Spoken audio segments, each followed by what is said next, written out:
Thanks, Athena. It's been a while. It's been a while. And I'm hungover. For those who do not know, I'm still muted? Okay. I mostly stream hungover. For whatever reason, it just happens. Thank you, Athena. Oh, by the way, Athena, Athena.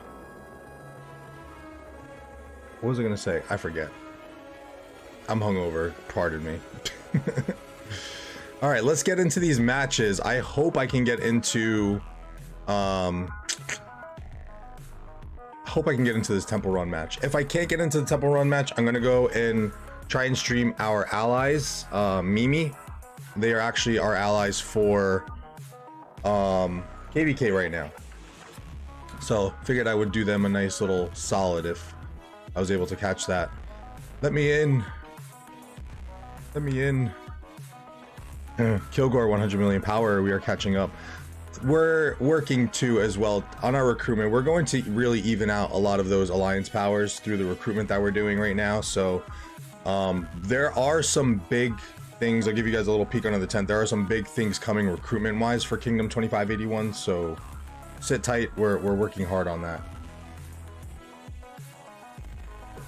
Sparta, welcome to the stream. Go Temple Run, then pull that strategy, boy. If they can let me in. I need that Eric. Oh, go. YouTube. Oh no. Oh no. I did not want to do that. I did not want to do that. Quit the stream. Yeah, I knew it. I knew it. I have to reach out and figure something out on those. Damn. That was fast. That was really fast that happened. What do we got over here? Black, pink, blackjack.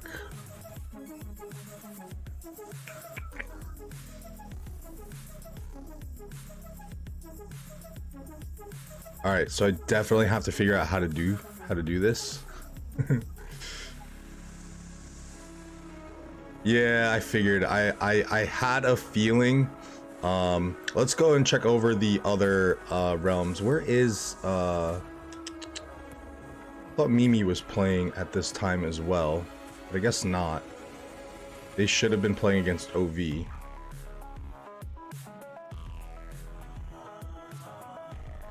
See if we have any other good matches.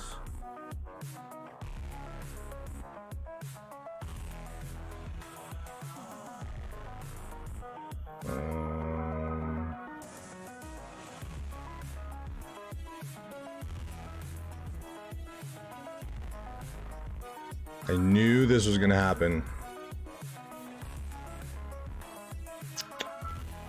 Lovely.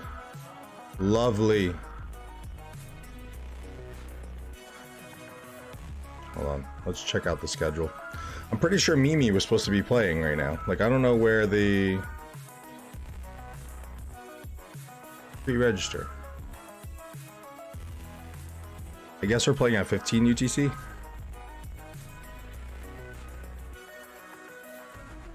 Contact support to give you special login. They will give you like the VIP support. Oh, so I'd have to do that. Log in YouTube, DR match, and mute them. Nah, it's okay. Honestly, Sparta, as I was looking, CTC, welcome to the stream. What's up? What's up, bud? Honestly, as I was looking at it, and I saw that the official Rise of Kingdoms was going to be streaming the Temple Run match, like, obviously it's just not really the smartest thing to do for viewers, because people are just gonna go over there and watch Bulba and Dragothian. So we'll find another match. We'll peek into, we'll jump around for these 13 UTC matches. Maybe we can get a spot into the Temple Run match. Oh, stream set. See, that's probably why. Yeah. So as long as I have that stream center, it would be a little bit more worth. All right, let's look at the schedule and I will pick out a match, unless you guys have any matches that you guys want to watch in particular. But definitely for the 15 UTC match, we are going to check out our buddy Shinobi from Faye. He is actually in that RR31 going up against 94 VN. And if they win that match, then they advance automatically. That's it. So that'll be a very nice match for our buddy Shinobi, who is part of the Faye fam in our jumper project. Miguel, welcome back. Nick, my team won today. Nice, dude. Where there was a few matches. Oh, did you guys play against SG30? So you guys played against, why did I saw a match already too. Very nice, Nick. You guys played Hold My Beer, right? I think it was.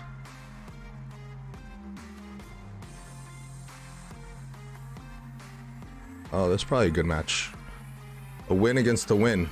Let's jump into this 93T and NNAV. Part of the 1V crew, I guess. Let's check them out.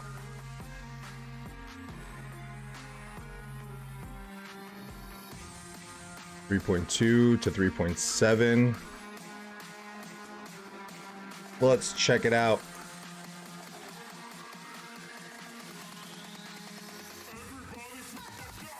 So this is last week. These are two teams that both won.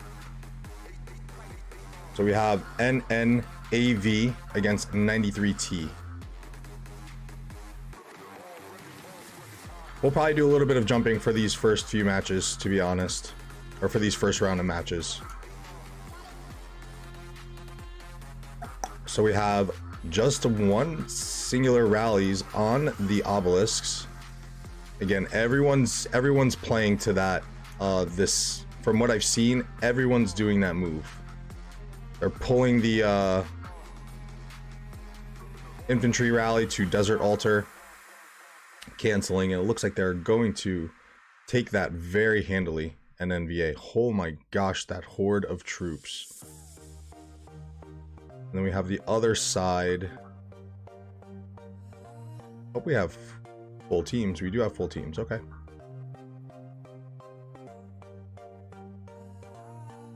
(93T) progressing very nice on the top side, looking to push for the Desert Altar. And I believe 93T also had a rally that they were letting off, and they're gonna let it go. And a late cancel.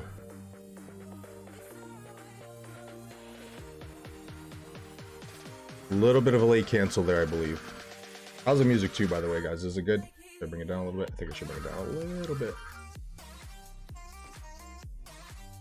Definitely on my end, I need to bring it down a little. Okay. Little bit of maybe a play, but I mean, it's only 1, 2, 3, 4, 5 troops. They are going to try and secure that Sky Altar as the battle for the Desert Altar ensues. Morningstar, good morning, or good evening for you. How you doing, Morningstar? I'm curious to see, did they so I have not caught up on my main pretty much at all. This jumper project has got me so busy. I saw that they had announced, let me double check, the museum buffs are working for Osiris League, I believe. Announcements, I'm pretty sure Asia posted something to clarify. The museum buffs are in effect in the Osiris League within the season of Conquest. However, due to the different locations in the realm of Sobek, we will be limiting the buffs provided by museum of realm of Sobek only. Okay, so realm of Sobek will not get the museum buffs. Oh boy. All right, so NNAV sniped the Desert Altar from 93T, and everything else played out as is as I jump around the map. A little bit of a contesting over here for 93T, but it's not going to be enough. They already have the Jadwiga garrison with the YSS, so that is going to be a little suspect to try and swarm that down. On the other side, top side of the map, NNAV swarming the 93T Sky Altar with a Xeno YSS. This one looks like it's not going to get enough reinforcements. It's probably going to go down, so that is going to be kind of 2 snipes for NNAV if they can get it before that occupation ends. And it looks like 93T was able to take back their desert altar, so they are going to maintain those points if they can hold that for first capture. First capture on the sky altar, or on the desert altar. The home altars for NNAV have been secured, so they are going to get that initial occupation bonus of the 750 points. As you can see, the first occupation starting to roll in. NNAV has a slight lead of about 400 with 2 structures left to, or 3 structures left to initially cap, I believe. A lot of flip-flopping here. And then NNAV just boosting up that score initially. And let's check if there's going to be any middle presence already from NNAV. Going into the middle, 4 minutes and 40 seconds. They are going to be very aggressive on their arc push, as I think they should be. They kind of put 93T on the back foot a little bit, and I think it definitely warrants the fact that they could spare that extra minute or so to push into the middle a little bit earlier, as you can see them now really starting to flood in to try to obtain that arc. With a 1400 point lead and looking to secure the middle, I would probably lean to say that if they capture this arc, depending on how the structure game is going to play out, as they did take the Sky Altar, there was a swarm over here, they did take it. Are they going to get the initial occupation? I believe that is going to be, maybe the initial occupation already happened because I didn't see the points boost up too much, but 680 points per minute for NNAV to 440 points per minute for 93T, and the presence is only growing for NNAV. If they control the structure game, I would most likely lean to say that they are going to hold on to that arc. But we got another flip-flop over on the top side with altars, as 93T takes NNAV's desert altar with an even exchange for the sky altar, as they are trying to swarm back their own home altar. Very interesting. This is juicy. Very, very juicy. 900 point lead for NNAV. This is going to be, this looks like it's going to be a good match. I think that 93T started off a little bit slow, but they are definitely regrouping a little bit now. Our KVK3, Dan, I don't know if we have a plan, but happy we have a strong team. I will be there as much as I can, but I have Rambo actually scouted me the other day. I got a little bit nervous. I didn't know if yeah, Reaper actually caught me on like 4 days of not logging on to that account. Oops. I've just been so busy. It's honestly, again, like, I give mad props to some of these other content creators who are able to, again, I know they're spending on those accounts, but even just the fact of flipping through accounts is just ridiculous. Like, I got my main, I have my sub account, I have this jumper account, which is like a mini main kind of right now at the moment because it's taking up so much time, and then I have like the 3 farms on that jumper account. It's just like, it's so much. And then now with some of the events that have been going on too, with the Kerouac and with everything, it's just like, and then I got to do Bastion quests on my main. The Bastion quests on my main is so tedious and painful to do because I just don't get the right quests and I have to constantly refresh. But I digress. Some nice presents coming back in from 93T. Again, it looked like 93T really started off a little slow. See, maybe, am I going to be able to handle this? Probably not. It definitely looked like they started off a little bit slow, as 93T is then going to now end up pushing, which I think is a good move. They're going to have to push up to here. A lot of people, what they do is they engage on this middle battle and they just sit where they are encountering the forces, but someone has to, I think, kind of bite that bullet and just pull them up. They're gonna stay in a ball. Let's see how the sad faces start to pour out. Rashad, welcome to the stream. Be active on KVK, mate. Morningstar, how is the pass openings working for you guys? You guys winning? Starting to see a little bit of trickling out from 93T. Some of those sad faces going for them. I want to say so far NNAV is winning this middle battle, as the structures are pretty even. 590 points per minute for 93T to 440 points per minute for NNAV. So again, 93T started off a little slow, but looks like they were able to manage. And now you can see as they have then pulled up, you got to push up and not settle on that initial, you know, battlefield that you are, you know, encountering on the murder ball. Else you're going to lose the positioning like this, as NNAV takes the arc, and it's probably going to get dropped like right now. That double C did not have a chance. I had to make a farm. I had to make a farm.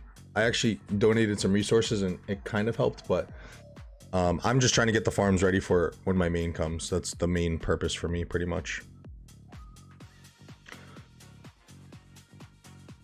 I think NNAV is going to take this arc. I don't see enough 93T forces over here. What's the point of this fight? Isn't it better to push on structure during the arc fight? It really is. You need to push arc whenever possible. You have to. Wherein then lies the strategy is, are you going to hold the arc or are you going to cash the arc? In this particular instance, with the score being so close, I would assume that NNAV is just going to cash the arc. They're not going to want to risk holding it and then losing out on points.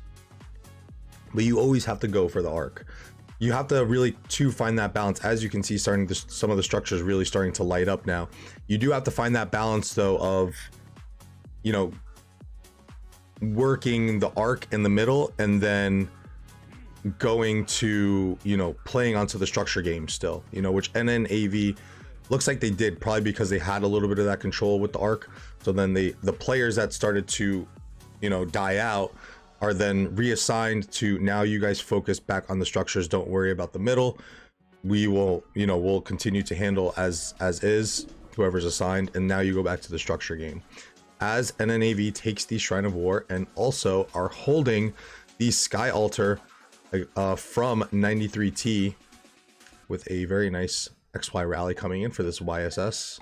That probably won't hold too long, so it's just going to be a little bit of a delay of points, but they actually might cap it and acquire some points from on the side of NNAV.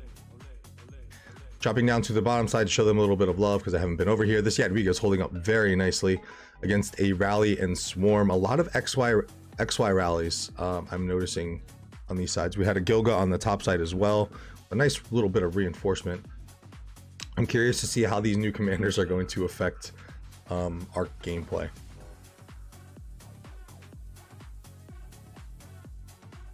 Almost spilled on myself. Morningstar, yeah, zone 5 is under control, but there is still some resistance from opponent camp. Zone 5 struggles. I know those all too well. Sparta, saw your new project, bud. Nice. Forgot to tell you, I migrated out from 2070 to 254. You lucky dog, you. If ever I have the stones to migrate somewhere, it would probably be 254 as well.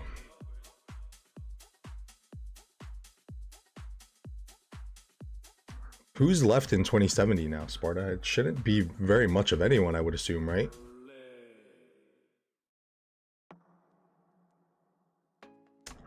Drop a like, guys. Yes, please hit that like button. By the way, I've been so caught up. Oh damn, they are active. Cool. Yeah, I was just checking if the super chats are active. They are active. Yay.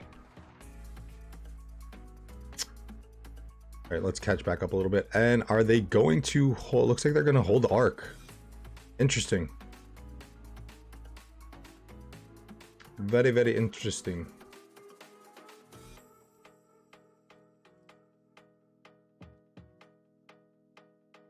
So we have about 11 minutes until this next arc is going to spawn, unless they decide to cash it. They're probably going to see how the structure game is going to play out, if they can really start to kind of take over. And then they're going to make the call on whether or not they want to, you know, want to have more arcs begin to spawn a little bit quicker. It's turning out to be a good match so far. Point swing has now gone in favor of NNAV, 670 points per minute to 93T's 510 points per minute. As we take a peek in the starting zones, we still have some players back on 93T. We have 2, 4, 6, 8, 10 players still back from 93T.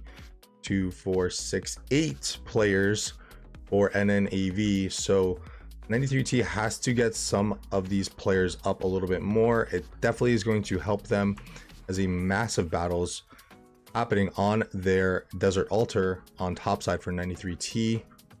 Don't think there's a rally going on right here, but it's just a little bit of a swarm and a hodgepodge per se.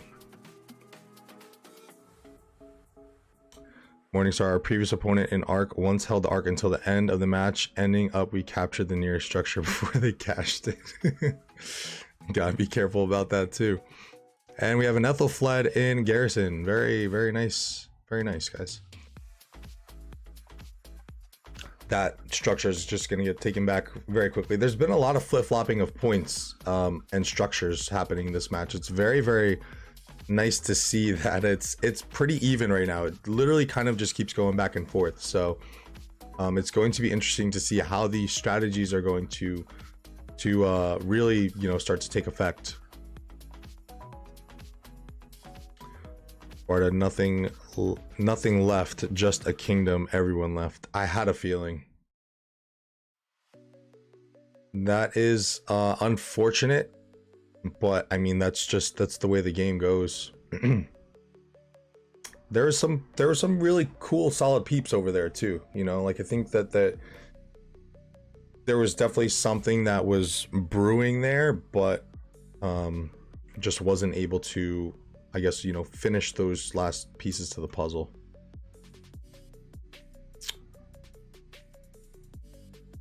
Rashab.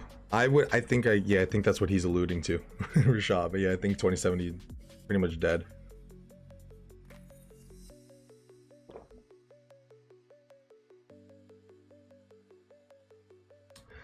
Keep an eye on 2581, boys and girls. Next Imperium Kingdom.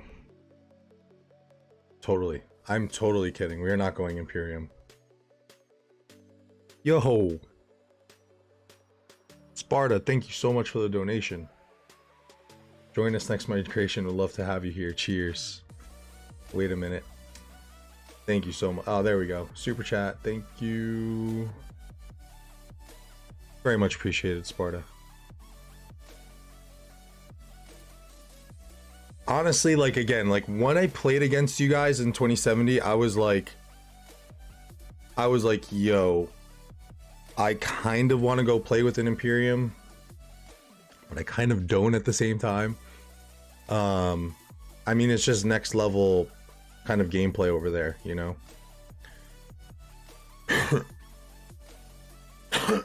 Excuse me.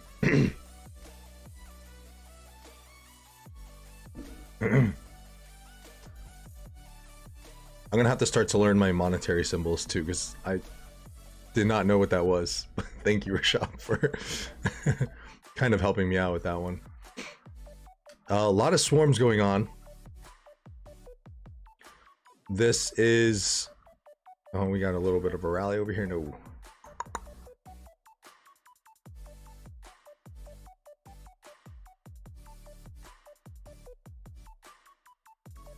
Dude, you guys were awesome. I'm telling you too. I mean, those zone 5 fights were nuts. They were absolutely nuts. I mean, I remember as soon as like we lost to zone 5, like I just remember these little tiny mini murder balls, and I don't know if that was organized or not.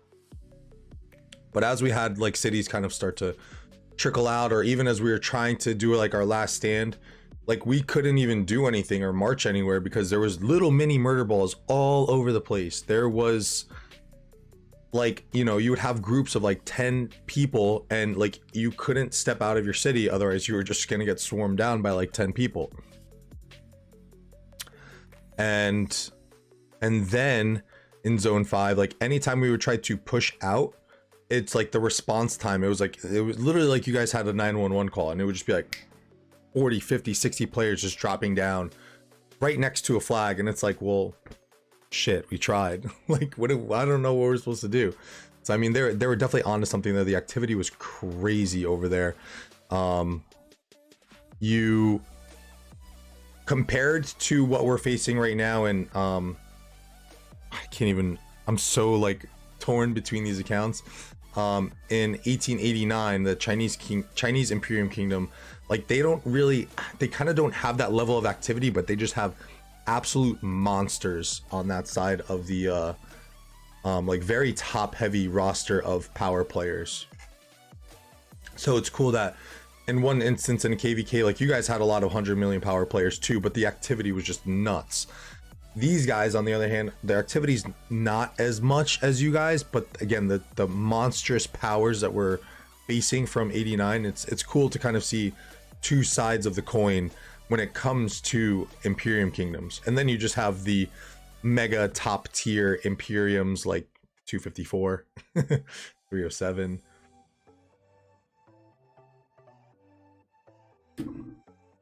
It was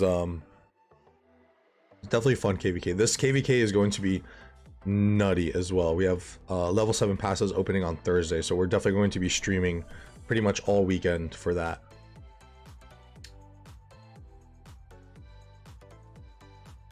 Morningstar 1079, actually the last Imperium list in Season of Conquest. I just saw someone streaming from there too. I forget who it was. Sparta, but you guys were awesome too. The way you guys engaged us all around. Thank you. It was definitely fun and challenging. I think we did pretty well. I love Pure War, and this KVK with 2070 was cool, but a lot of our farmers, so I fought mad, gave 2.5 million deaths and migrated just because of 786. 2070 is winning this KVK.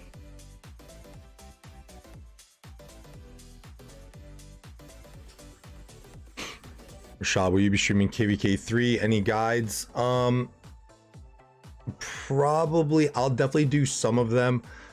Honestly, guides for KVK 3, you're really not looking for much in terms of, it's really just you have your ruins fights, which you're doing one troop, and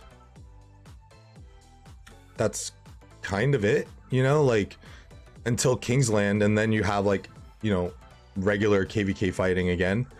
But for the most part, for that first like month or so, first like 20 to 30 days, it's just ruins and altar fights, which again are fun. You're having kind of guaranteed fighting every other day, but yeah, you're only using one troop.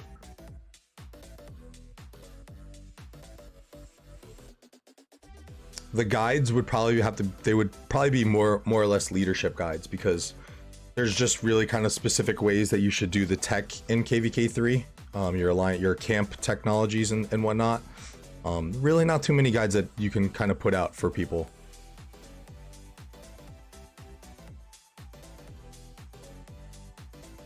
I guess you could do like altar and ruined fighting tips, but is what it is. Speaking of activity, 2155 is one of the best on it. No downtime for real. 2155 Ronnie's Kingdom. That's where MF MF, Pineapple, I think Sir Weed a lot. I think they're all from 2155 Morningstar. Sparta Red is a good friend of mine, so he got me in 254 with 1075 full migration. Took hours to migrate in. I could imagine that process was probably so frustrating for leadership. NNAV has finally escorted the Ark as they boost their points up 3k. So they do now have a little bit of a lead. That next Ark is going to spawn in 8 minutes. We have 30 minutes of the match left. Point swing 560 points per minute for NNAV to 280 points per minute to 93T.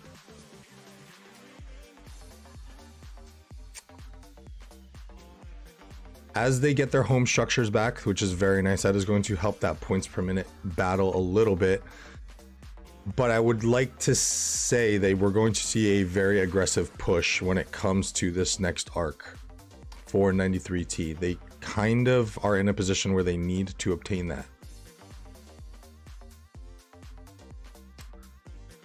Just quick scouting on commanders for this. I'm a little surprised in a sense that we have not seen more Hondas in some of the qualifying matches leading up, and even in my matches too, just in regular Arc. I've been seeing tons of Hondas, and I have not seen any in any of these Osiris League matches, or at least in this one. I didn't watch last week really. Again, I kind of forgot that Osiris League was going on because I was just so busy with the jumper project. Should have rallies coming onto, yep,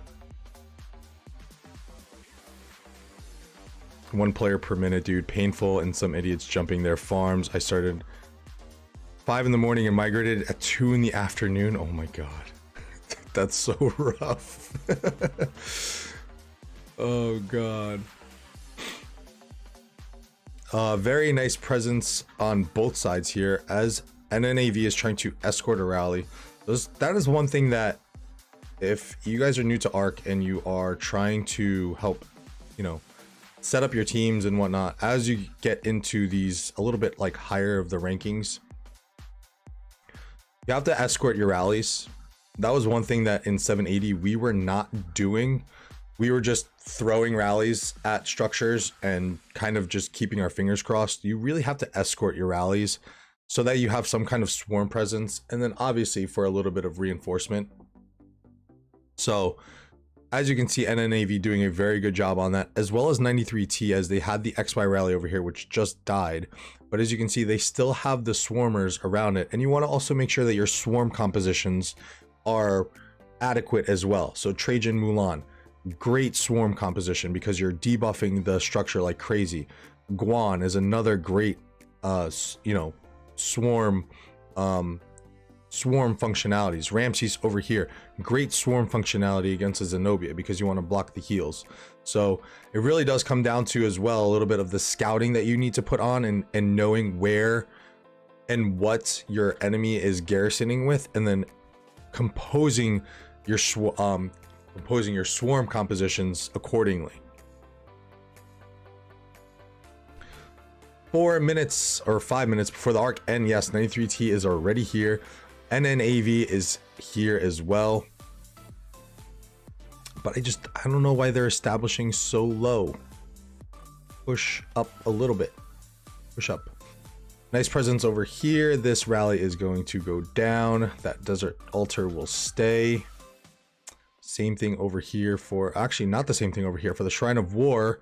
93T is looking to lose theirs very momentarily, as NNAV has 93T's Shrine of Life, and holding on to that, they will probably end up capping this.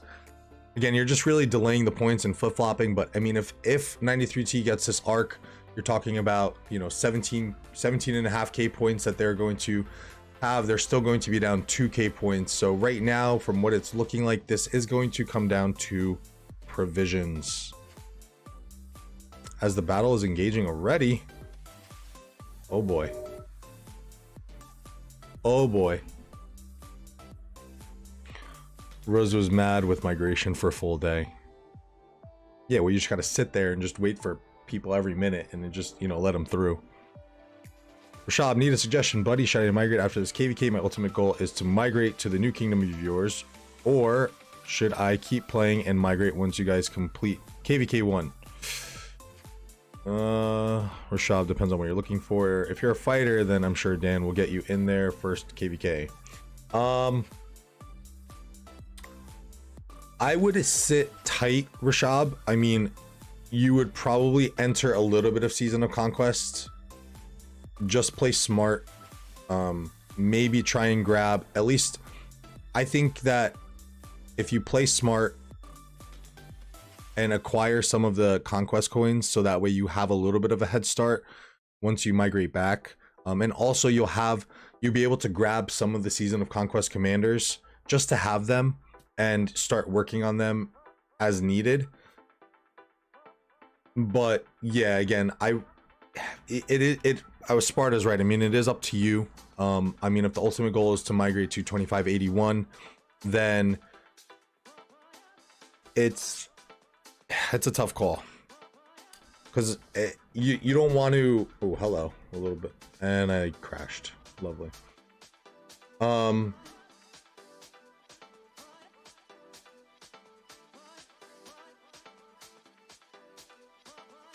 should probably change. Hold on.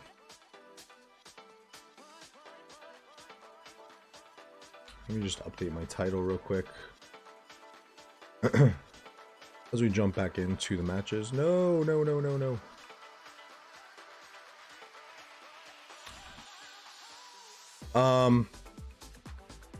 Yeah, I think doing a little bit of Season of Conquest for Rashab wouldn't hurt, just because it would suck to migrate back to a KVK2 kingdom and then maybe a month and a half later you migrate back again, because that's when we're gonna be probably open for migration around like April, May. Just to give you like a very brief, rough estimate timeline, that's probably what we're looking at in terms of when our KVK 1 is going to be done.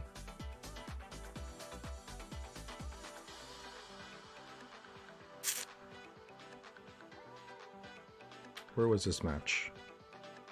Horus. And I'm not even going to be able to get in.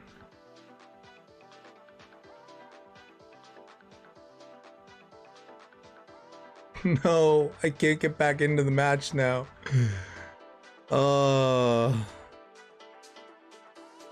Damn you. Damn you, Lilith.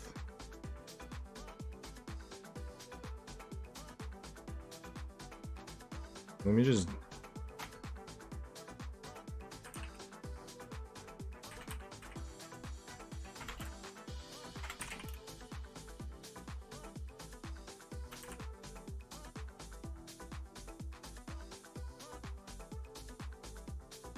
Lovely.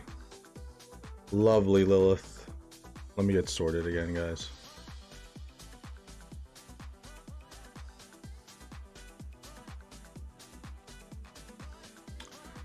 Alrighty. So that's nice. I'm going to have some words with someone from support, because how can I get kicked and then I can't be allowed back into the match that I was streaming? Not fair. Let's see if we can grab a close one. All right, so we'll jump around. Let's see if we can find a nice close match to watch. Ooh. That's a very close match. Let me in. Not a close match. This is a close match. Close match.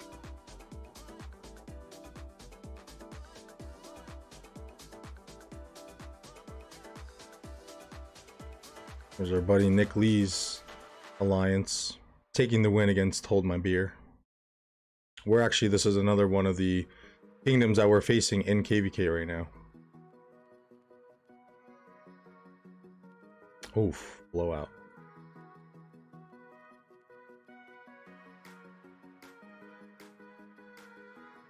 This is a close match, and I can't get in. All right, so yeah, definitely have to plan ahead a little bit more and try and reach out to support. I forgot to bet on my main too, Rashab. I only bet on my jumper account.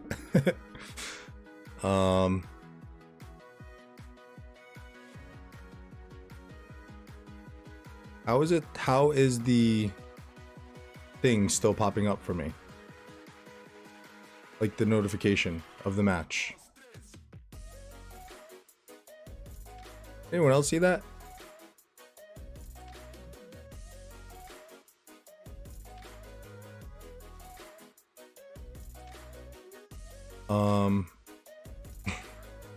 I love how I'm still getting notifications for the match that I was streaming and I can't get back into it.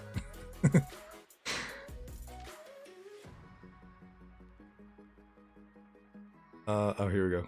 Go, go, go, go. There we go. Nice.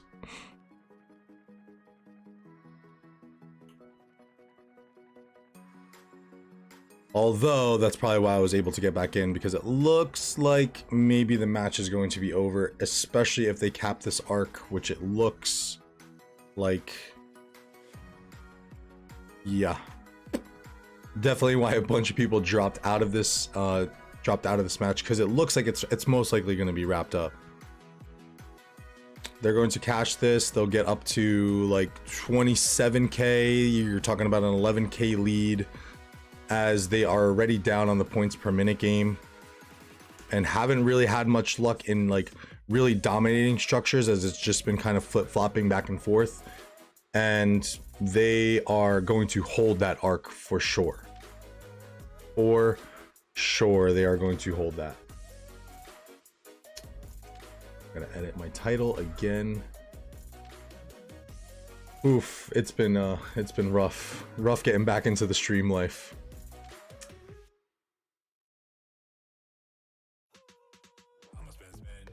These are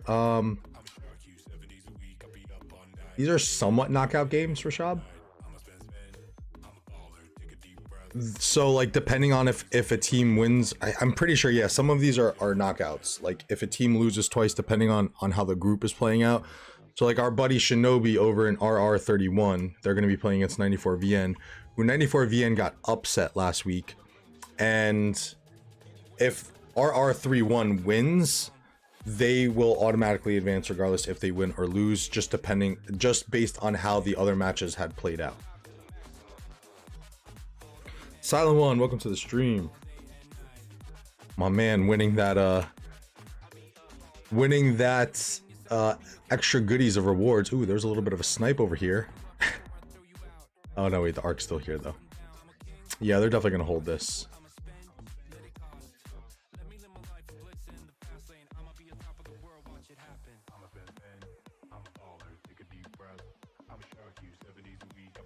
The 636 playing for a knockout today against Ash. Oof.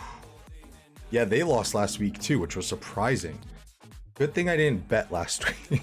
I didn't bet this week either. I'm just stacking my orcs. I'm gonna go heavy once these teams dwindle down. I just keep forgetting, to be honest. I really should just be at least placing that one orc bet to get the that quest completion, but again, jumper project, way too much. Should be a little bit better now though. I mean, our main lead, MIB, especially in the alliance that we're in, he's been busy up until like literally yesterday or today.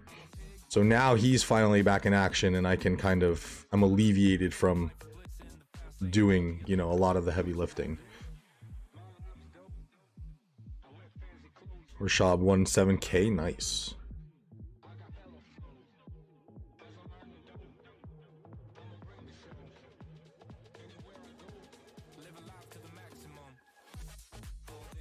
Thank you, you silent one. 1.5 million power. Free to play life. Everyone bet on 636, but I have bet on Ash. Ash is one of the best arc team, migrated to 846. I did not know this. I love that y'all have like that intel for me, because I'm really not like up to date on in terms of of like the intel of like the community within other kingdoms and stuff. I don't know how people do it. Y'all are special, because I cannot keep up with that stuff.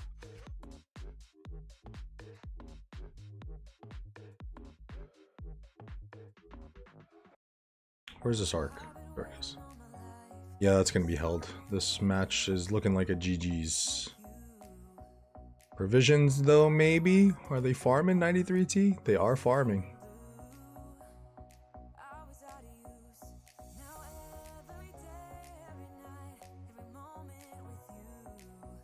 Connections. Yeah, that's true. That is very true. It's nice to develop those connections. Get a little bit of that intel and stuff. You guys get it, and then trickle it down to me. It's nice. Nice system. Telling when we won our first season of Conquest. KVK got 8.5 million kills, but reached 30 million kills by dueling. Then got 300k season coins and 3 Conquest coins for free to play. Very, very nice. 300k season coins is very, very dope. Which I guess, that's tough, man. Lilith really has to.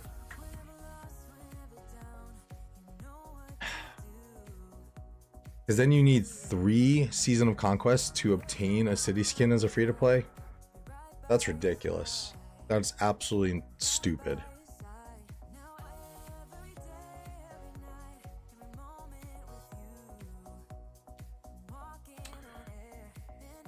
Looks like a 93T crawling back a little bit is all. Probably should have checked this like minutes ago. And NNAV still has 1 player chilling in the back, which is usually not super optimal, but they're winning anyway, so.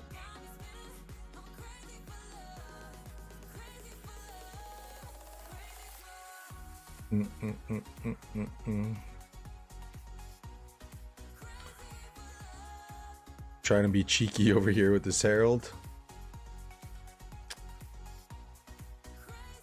They could probably even, within the next minute or two, probably cash the arc, and they would be fine.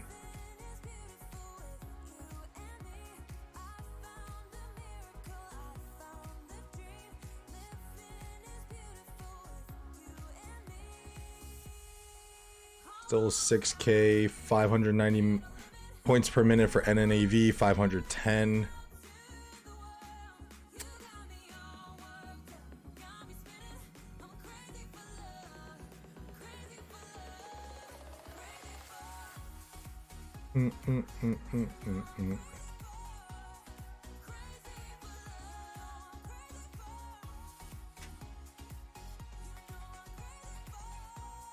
Are they going to make a dive for the arc is the question. Just throw some city rallies out, cancel them, obelisk rallies, cancel them. See if they want to get dirty.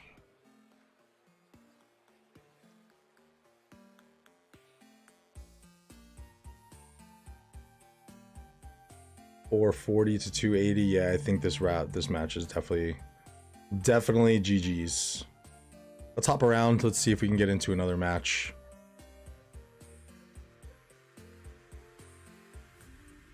Yo, wanted to ask, I'm on VIP 12, need around 350k gems to VIP 14, or do I take my castle to level 25, which I need around 150k gems? I would say VIP 14. My life was changed once I got VIP 14. The way that I look at it is you are pretty much winning one of those 20 gold head sculptures a week when you get VIP 14. You're getting 21 sculptures a week. That's amazing. It's amazing. That really felt like a game changer for me as soon as I got VIP 14. My worries in terms of like chasing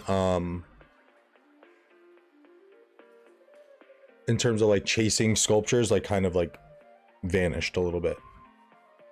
Ooh, very close match here. Let me in.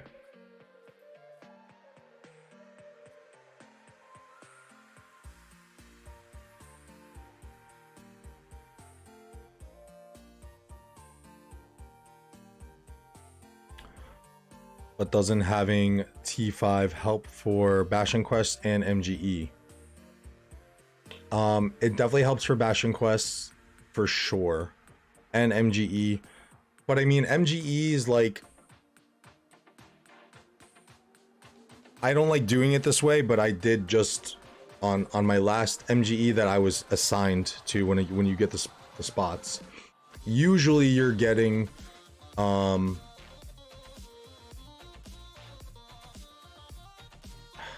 do I put this? How do I put this? Ooh, yay. Check out this last bit of this match.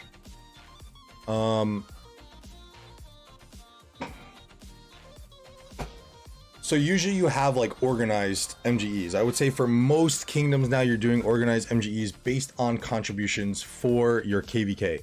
So if you are assigned to an MGE, I don't like doing this method, but I think it's better for speed up consumption and saving. It hurts your resources a little bit, but again, you're pretty much trading resources for legendary commander sculptures if you want to look at it that way. But just do kill event duels. It's much easier. It's less speed up intensive. You know, if you have a couple farms that you can smack around and obtain some nice easy points, you can do that. As this match does not want to load for me at all. I'm just chilling in the desert by myself with you guys.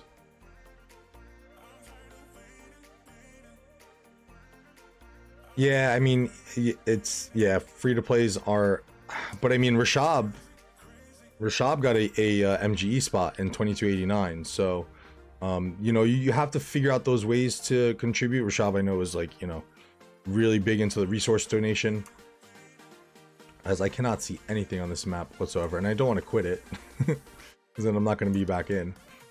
Okay, we're starting to load some stuff up a little bit. Maybe not. It's lovely. Thank you, Lilith. All right, so as we wait for these to load, yeah, Silent One, I would still say VIP 14.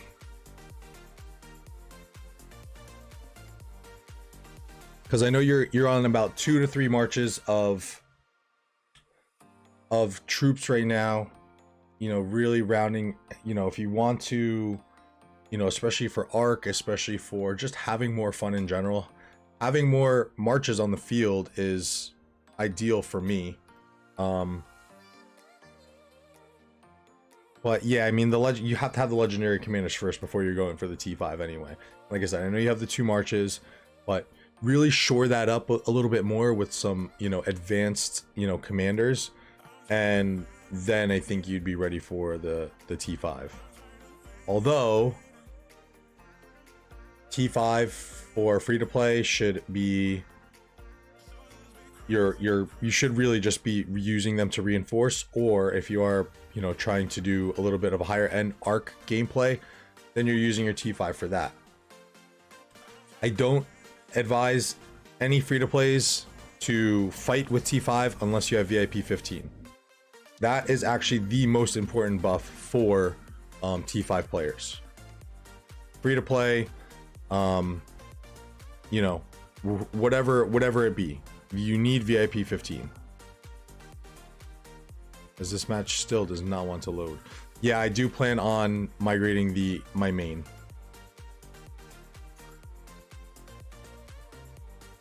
Just the extra T5 boost. Yeah, that makes sense. Even on the sub account, like I'm not going to, you know, it's T5. I have the T5 infantry unlocked, the T5 tech. This is lovely. Thank you, Lilith. Let's back out of this. But yeah, I'm not gonna fight with the T5 because I'm only VIP 13 on that account. I would just be hurting myself more. Got my Alex expertise today, then trying to go for 5155 Guan and hopefully getting a fixed spot for Leo MGE. The way to go. Gotta throw that Herald in there at some point too, because Herald really boosts your kills. Ooh, a little bit of a comeback from 93T over here, but I guess it's not over yet. They closed the gap by 3k points. Let me back in.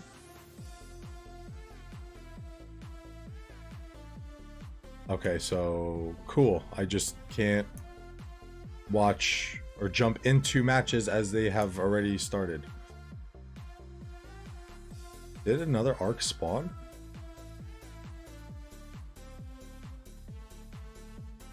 Am I in the right match?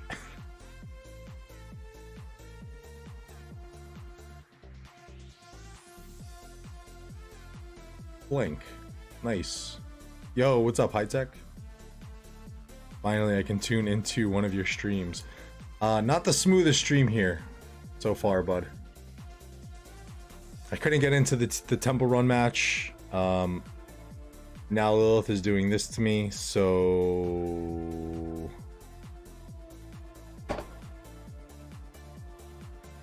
I don't know. It's not loading for me. I have to do... So I had a feeling I was going to have to reach out to Lilith at some point, just to see if I can get like special perms for some of these matches, because this is stupid. I'm pretty sure what just happened. So if we back out, this is very interesting now. I wish I stayed in that match. So as we were watching 93T and NNAV, they were down about 6k 7k points roughly. Now they are only down 2k points. I am almost positive these guys sniped the arc that NNAV was trying to hold by their obelisk. That's the only explanation. And if you go back into the match, if I can get into it, it said that 93T had capped an arc, which they had not. So they definitely sniped it. Why did I leave? Come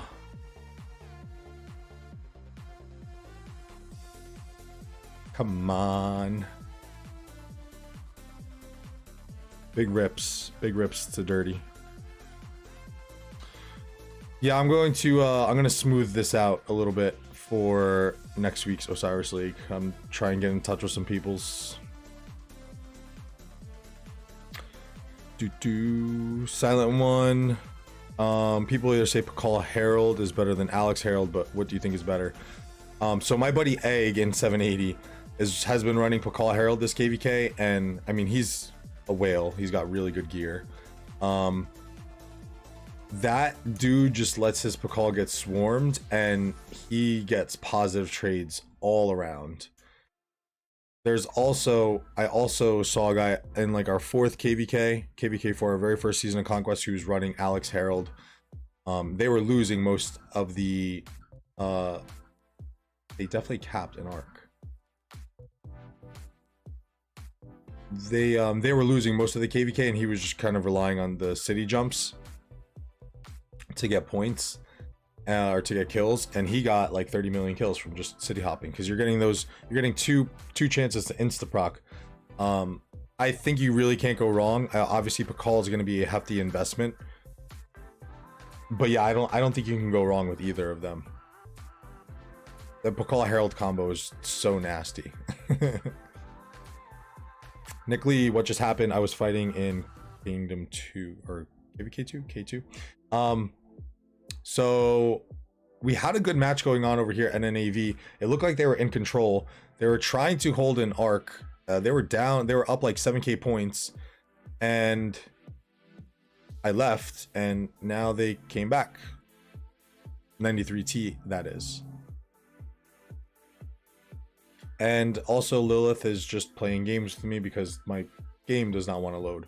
So that's fun too. So unlike the initial like group stages that I was doing, I can't jump around in these matches. As soon as I'm in a match, I have to stick to it. Dan, do I like Olympia? I actually, to be honest, I haven't played the new map. Have not played the new map at all. I'm in and able to see everything. You want me to add you on a call? No, it's all good, Rashab. I don't know how that'll work, by the way. It might be too much for what I have going on all this other stuff here too. Yeah, I'm pretty sure that is going to be a big GG's for NNAV. Props to them. Yeah, look, as you can see, like I am just not as active as I should be. Like I haven't even claimed my VIP points from yesterday, although I got drunk last night, so I wasn't really on game too much.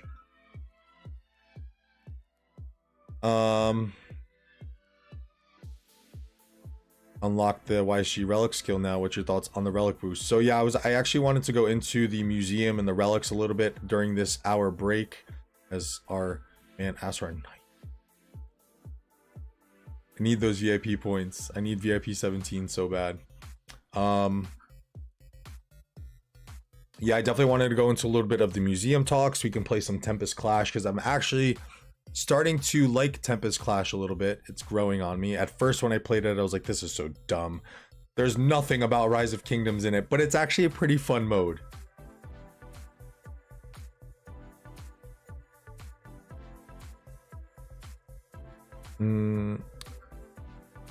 Okay, they win. Jeslig top. Wait a minute. Advertise the Academy. FYAA. We will probably jump into the jumper as well. Top. I don't know if that's the top that I know. Is the MIB top? Yeah, let me just claim a bunch of my goodies so I can be a good active player. Check Discord. Okay, so yeah, thank you, Rashab. So NNAV won 37k points to 93T's 34k points.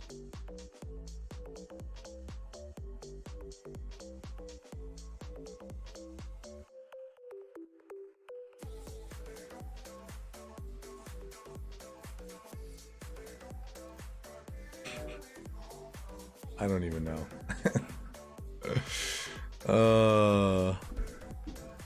Tempest Clash is fun because it's so easy to win.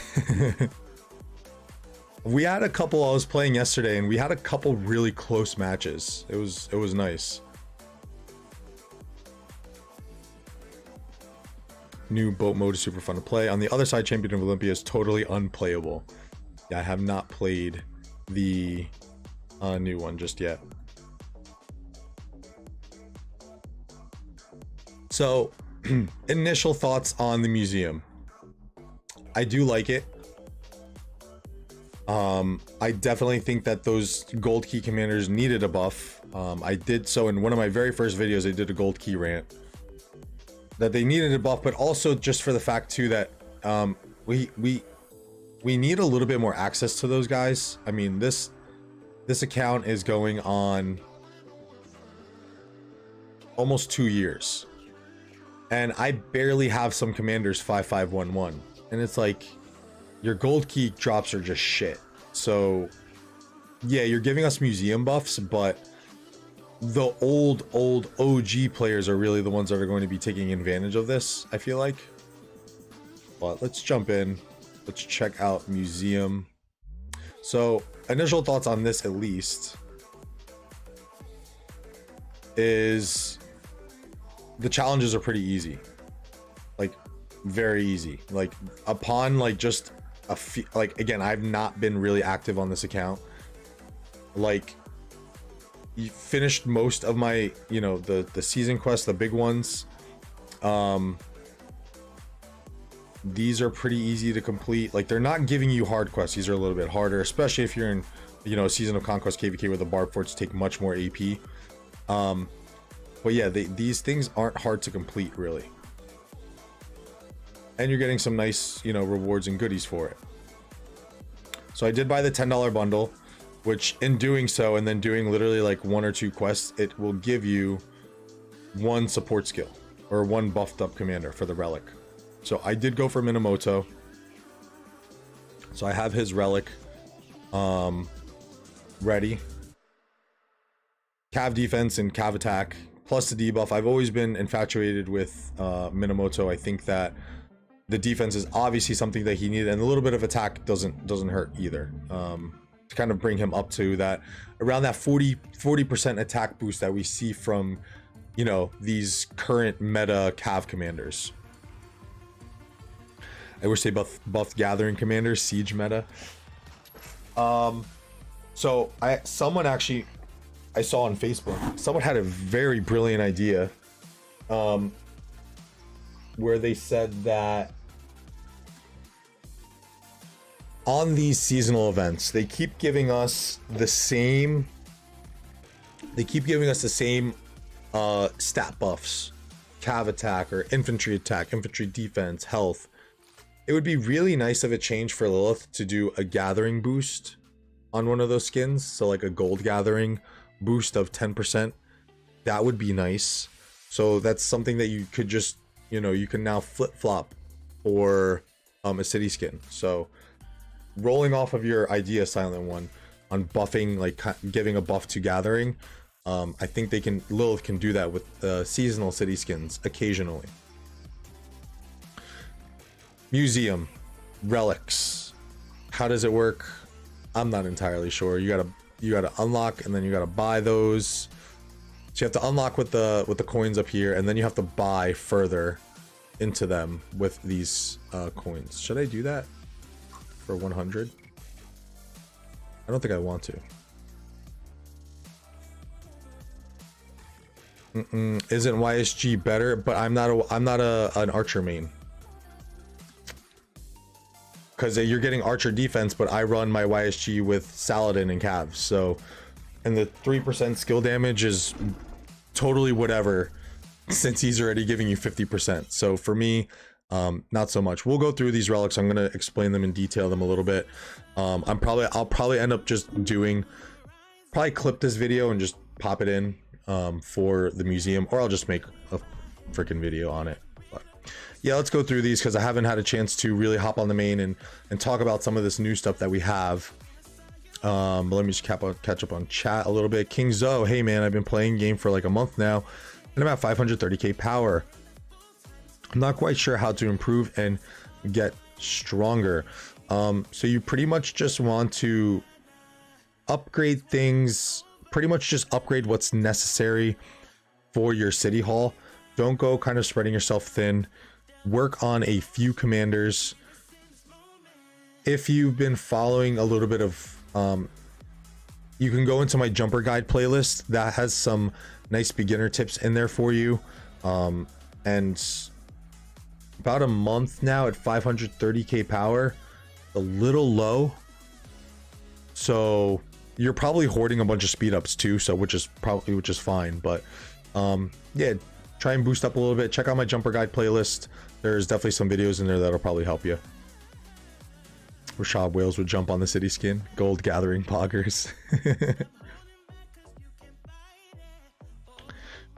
That would be nice. Yeah, YSG1 is worth it only if you pair him with archers. Or if you're new to Season Conquest KVK and you only have YSG and the other KVK2 commanders like Alex, yeah, then you really don't have an option.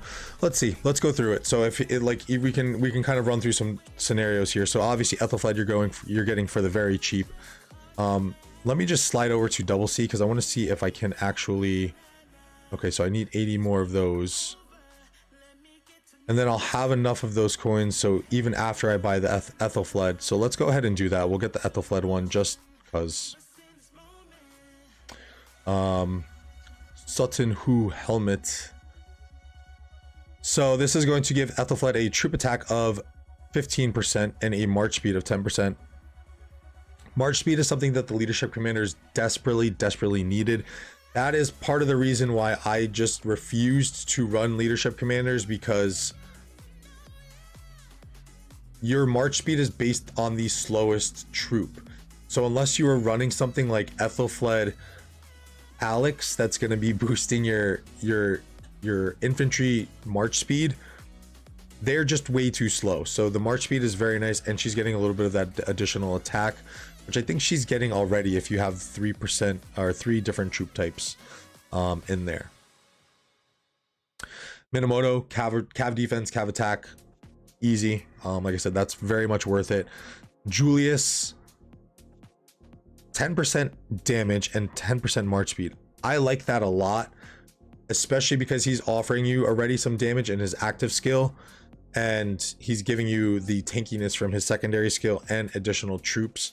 So something like even him with like a Trajan now is a little bit more interesting, because you're getting that additional march speed to kind of help Trajan and his slow ass around.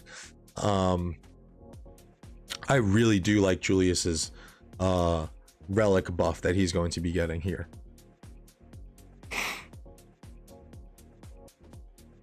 Sparta, I unlocked Martel, Mina, CC, and Mehmed. Dude, what a whale you are, Sparta. Holy crap.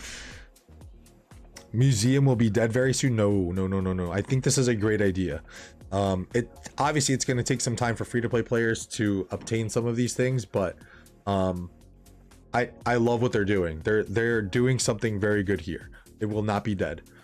And as we go into some of the other commanders, as Sparta alluded to, Mehmed's secondary is nuts. So I was actually helping my friend Jake kind of make some decisions, and I'll actually talk about that discussion that I had with my friend Jake, who's also a cav main, and I'm probably going to obviously go for double C, so I'm going to explain that a little bit in detail as well.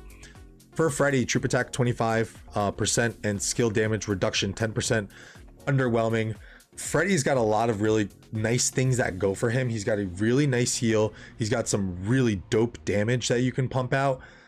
I would like to see that maybe as a troop buff more for defense, and then give him that additional skill damage reduction.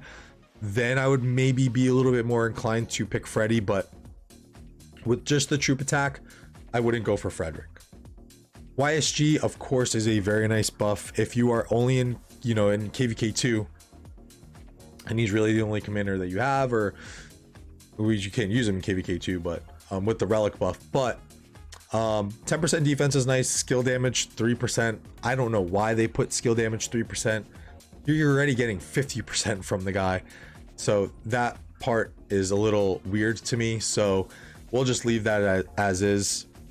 Double C, cav health 20%, active skill damage factor plus 200, which brings him up to 1600 damage factor. The 10% defense reduction that you're getting from him with this 20% health boost, in my mind, offsets that defense reduction a little bit. I still think you are going to maintain a slight bit of tankiness because of the 20% health that you're getting. But I suggested this to my friend Jake yesterday because we were going through, he was thinking about Charles. I brought up Mehmed because Mehmed is, his buffs are sick. His buffs are amazing. So we were playing around with a lot of ideas. I told him, look, because he's only been running 4 marches, so he'll finally now have his 5th march. He didn't have any other gear to put on besides cav gear. He had the 4th set ready for cav, but me and him have both just not wanted to put Genghis Khan out there. So I said, let's give Genghis Khan a shot. We should try to revitalize him a little bit. So we went with the option of double C. Why did we do that? It's specific to our KVK, okay? So you have to kind of keep in mind that this, what I suggested to him, every player is not going to be able to do this. So the reasoning of why we went with double C, obviously because he has him maxed anyway, and he can kind of plug and play him into his lineup as he is a cav main. In our bastions, we have William's 2nd skill, which is giving you 15% march speed and something else. Can't remember. What is his 2nd skill?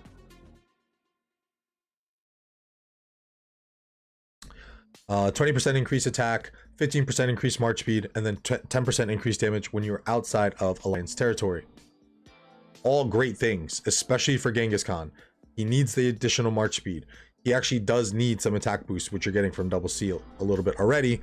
But if we go back into the museum, This again, this is my thought process for us going with the double C as opposed to like Charles, and him running Charles and YSG or something like that. Sparta, thank you for the super chat. Martel CC Mina Mehmed rocks with those buffs. We'll get into the Charles. Yeah, we'll get into the Charles. But I agree with the others. Yes, absolutely. Absolutely. Thank you again for the super chat, Sparta. It means a lot. Okay, so breaking down further with our Genghis Khan and double C. So we're talking about 20% increased health, 200 active skill damage factor. With, again, this is conditional to my KVK because you're getting the 15% march speed. Over here, I do not, Sparta. I think I needed to set that up and I just haven't had the time to do so. But yes, I am going to be doing a membership program, yes. So again, going back into the double C relic talk and why me and my friend Jake decided to go that way. Because of the Williams skill that we have, we're going to boost Khan up to 30% increased march speed plus double C's 10%. That's going to give you 40%. When Khan gets engaged in battle, he's going to then lose the 25%, which is going to bring him down to, oh no, it's 10%, which is going to bring him down to 30%. That's fine. I think 30% march speed is still glorious. Like, it's still amazing to do. Morning Chart, thank you for the 25 peso super chat. Thank you so much. So 30% there is very nice, plus the 10% damage, which is going to stack with this skill once you're 70% above. And then you're still kind of getting that tankiness from double C now with the health bonus. And you can honestly offset that 10% defense that you're losing from double C with the gear that you're putting on Khan and with a rune and with an item buff. Yes, he's still going to get targeted, but again, in this specific situation of our Season of Conquest with the support skills that we have with William's support skill, I think he's going to have fun with that combo, and I might end up doing the same too and bringing Khan back out and giving him a fresh breath of life.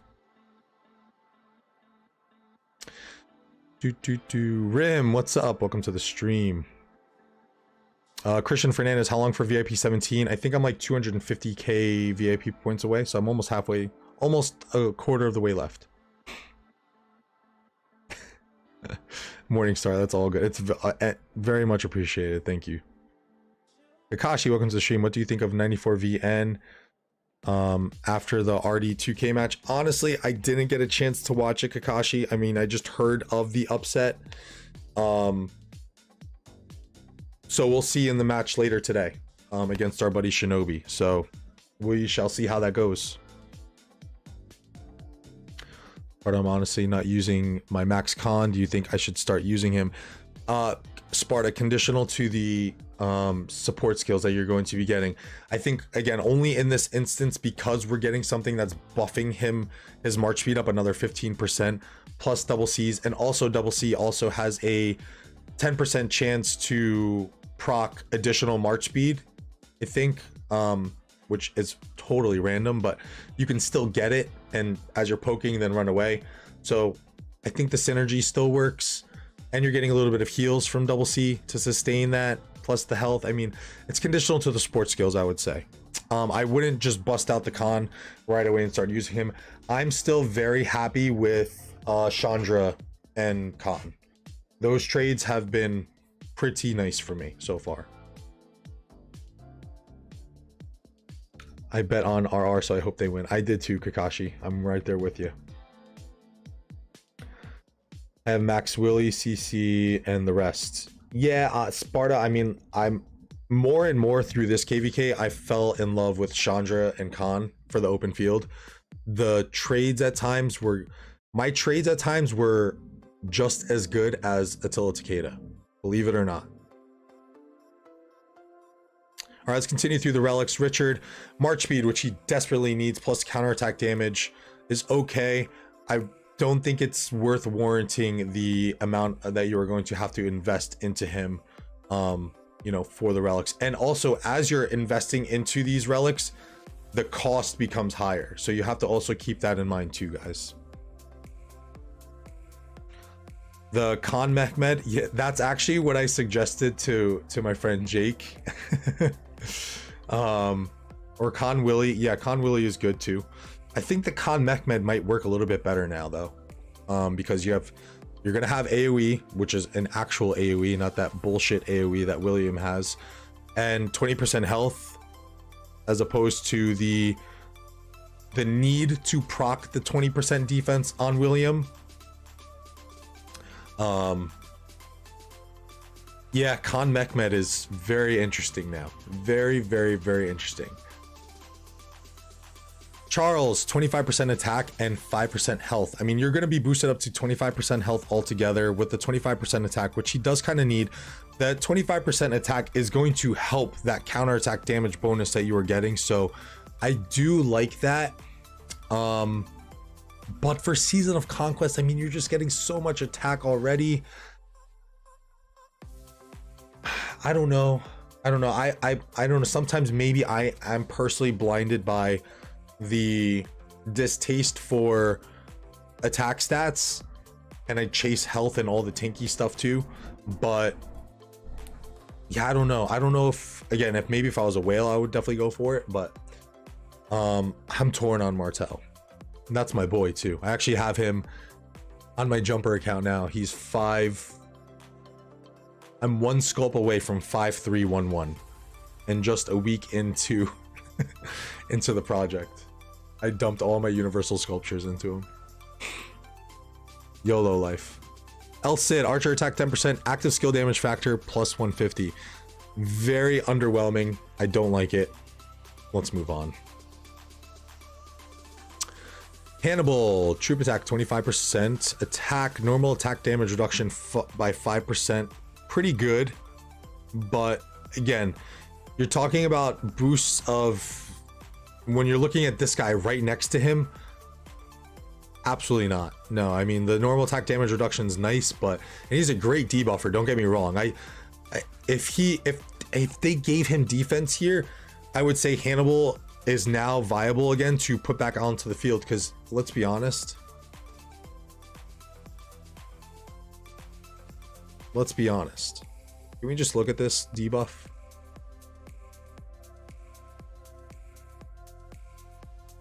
Is it health too?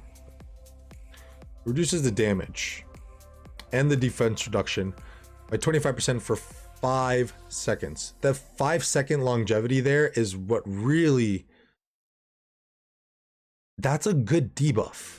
That's a very nice debuff to have. If he got 25% defense or 20% defense, dude, I would make the argument that people can start plugging in Hannibal as a debuffing march at some point, if you don't have those options, you know, obviously.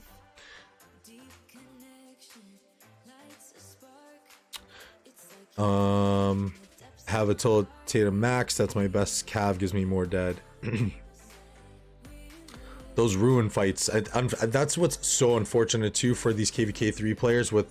That's honestly for me why ruins became so fun once I got Attila Takeda maxed. Just absolutely shredding kids on 1v1s, and you just find those low marches and you're getting like, some reports you're getting 120k sev wounds to your like 4k sev wounds. Like, just dumb with Attila Takeda and KVK3. AoE and tankiness, that is definitely what we're going to talk about now with Mehmed. This is very tempting for me too. Edwiga Mina seems good, but not sure how it takes a swarm. That's not a bad thought, Kakashi. For Garrison you're talking about, right? I'm assuming, not for open field. That is interesting. I didn't even think about plugging in Mina now for Garrison options.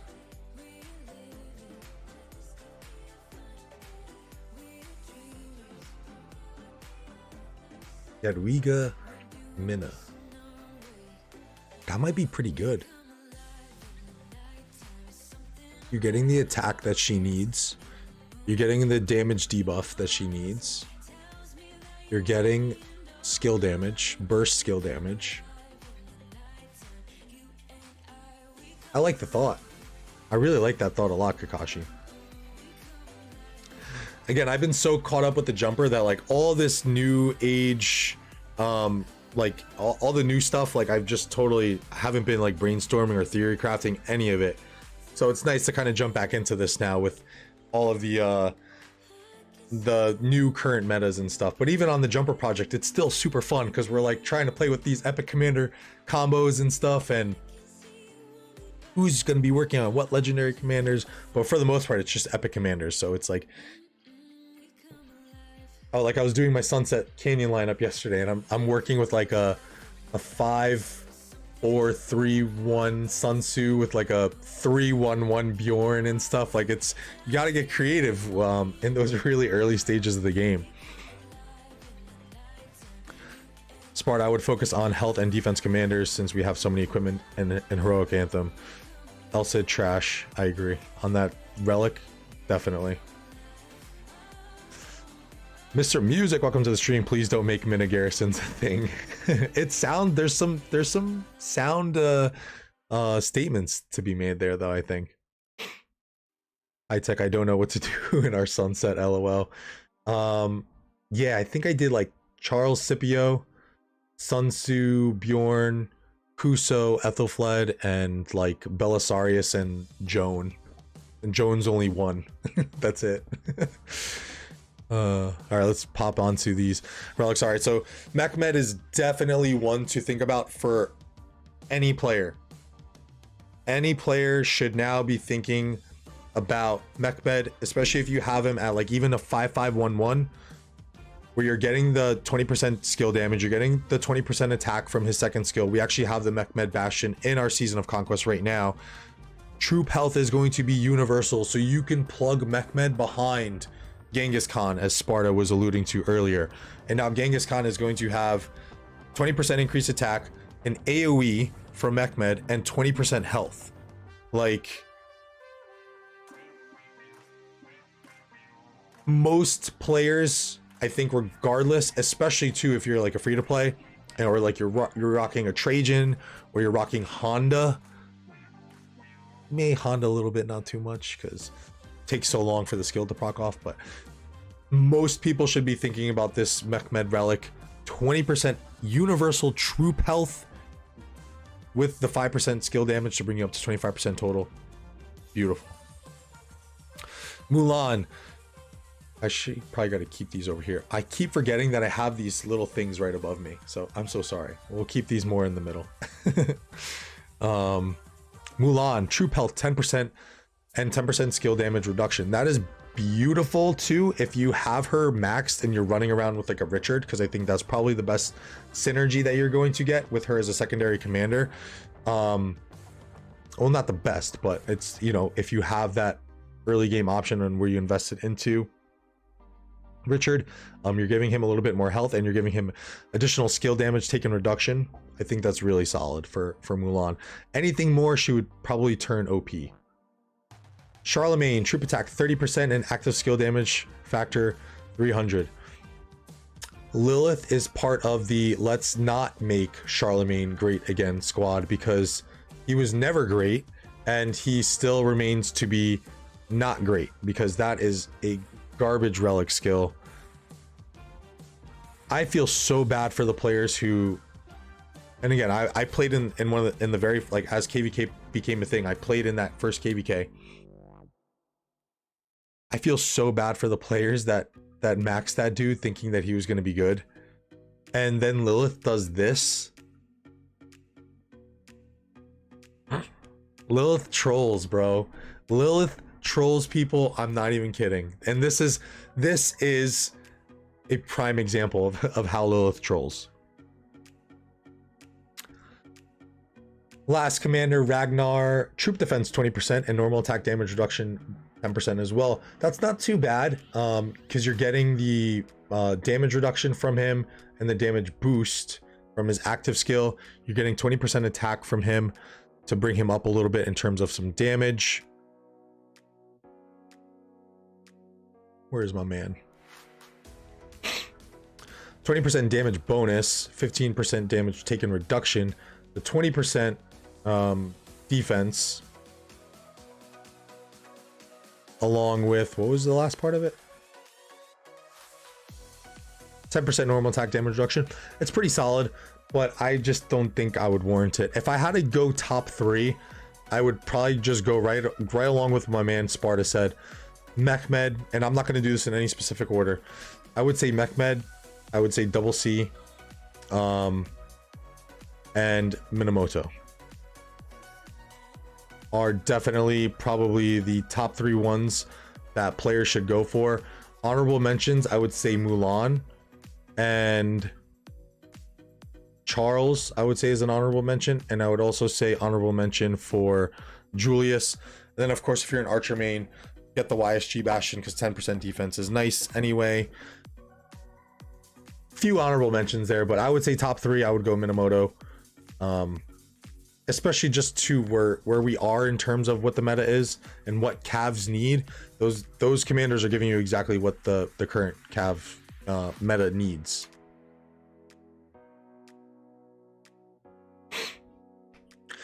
Sparta, I'm waiting for the new Russian Cav commander, gonna max him for sure. Dude, Nevsky looks absolutely ridiculous. He needs a nerf already. I'm a Cav, like, Cav mains. I would never disrespect or try to cheapen out a new commander. That dude needs he needs a nerf already. I'm sorry, I said it. High tech, I did a random composition. I'm gonna look for you once I jump back over the jumper, which I haven't been on the jumper like at all today. I need to get some work done over there soon. AOG, what's up, my man? Welcome to the stream. Sparta Mechmed with AoE and tankiness, dude. I'm using him again with those buffs. Charlemagne's the worst. I have him 5111, only good for Cedar Rallies, maybe after this buff. Elsa needs a miracle, Morningstar. So my Charlemagne is actually, I think we had enough, because in our first KVK we took all 5 Ruined Crusader fortresses. So I actually tried to we've gotten his Bastion skill twice now, and the Bastion skill is actually pretty good, but yeah, it's not enough to warrant maxing this dude. No way in hell.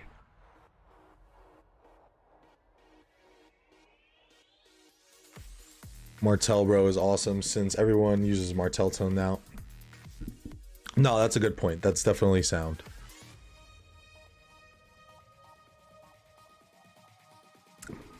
Mechmed with XY. Interesting. Yeah, I'm definitely I mean, I definitely wanted to grab Minamoto for as I can do some crystal tech. I actually wanted to just grab Minamoto for these past fights that are coming up on Thursday. Finally, I can get my plunder up soon, and I can dump all of my freaking Kahar whistles. I definitely thought I had more. Oh, Russian commander with XY. Oh, dude, Rally with XY and Nevsky with stupid health boosts and a stupid massive nuke and a defense debuff to the target. And what else is he getting? Skill damage he's getting. Like, it's just sounds crazy already. It sounds nuts. He needs a nerf. He needs a nerf so bad. Vizzy Grizzy, welcome to the stream. I like the name too. Vizzy Grizzy.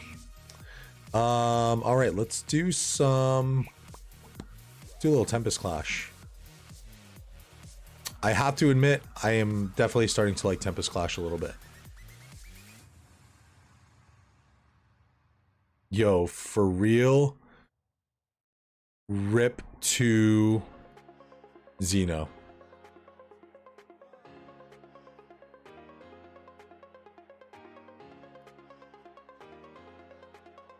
Hello, Queen.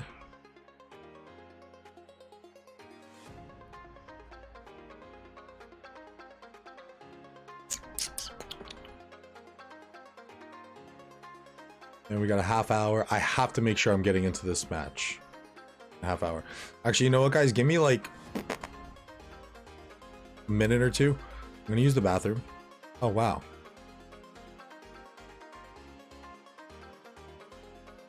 I don't think I have these rewards on the jumper project. Cool. I did not realize resets every Monday. Oh shit, I gotta do these. Okay, let's do this. I wish I could, Sparta. I promised my friend Shinobi, though. I promised him that I would, yeah, let's do it, Morningstar. What you could do, Marcus, just add me. And then I'll send you the request once I get back. Yeah, Sparta, I'm sorry. Maybe if I can jump around, I'll try to, but I already promised my buddy Shinobi that I would be streaming his match. I apologize. I'll be right back.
Bro, bring membership.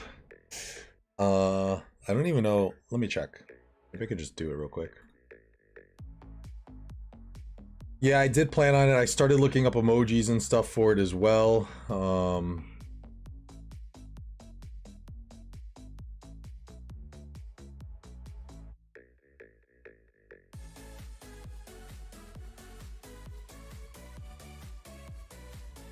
I'm not sure if it is active yet for memberships. Join that.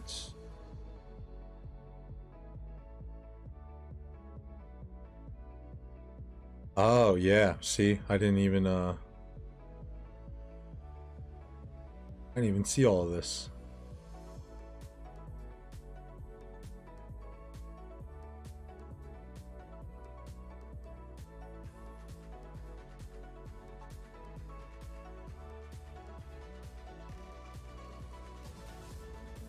Okay, definitely for next stream, Sparta, I'll have that set up because there's way too much to dive into right there. Oh man. Let's see, Marcus Artemy, nice, nice, nice, nice.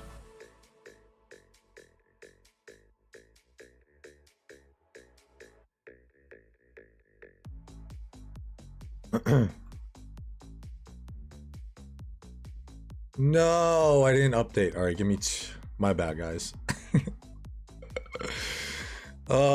First stream back in a while. As I said, it definitely has not. Oh no, I'm not supposed to do that. Yeah, definitely not the smoothest stream today. It's been a minute since I've streamed, so bear with me. Sorry, apologies.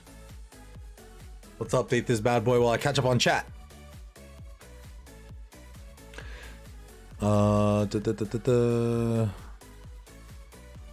Busy Grizzy, any tips to help me out? I'm like 260k power and started like 4 days ago. AOG, spend money or stay active, do all the events. Pretty much. That's all you can really do, Busy Grizzy. If you plan on becoming a spender, that's obviously the fastest way to power up, or just staying active. You have to grind, you have to do your events. If you started 4 days ago, depending on your kingdom, you guys should have had holy sites and guardians start to spawn now, which means that you can, you know, boost your commander or experience as opposed to using books. That's a great way to power up. Yeah, there's really only 2 ways to power up: stay active, invest time, or invest money. Yo, my man Fan, welcome to the stream. How you been, dude? What am I seeing? The Great Dan? No, stop it. Stop it, you. Good to see you again, dude. Whoa, welcome to the stream. Oh no. I apologize, Wolf, in advance already. Right? That was Wolf, you were on that one stream? I totally did not figure out that battle, by the way.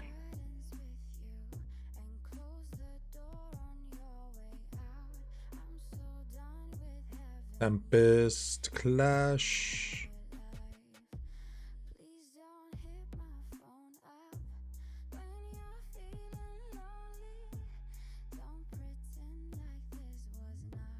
Just got to Kingdom 11. Interesting.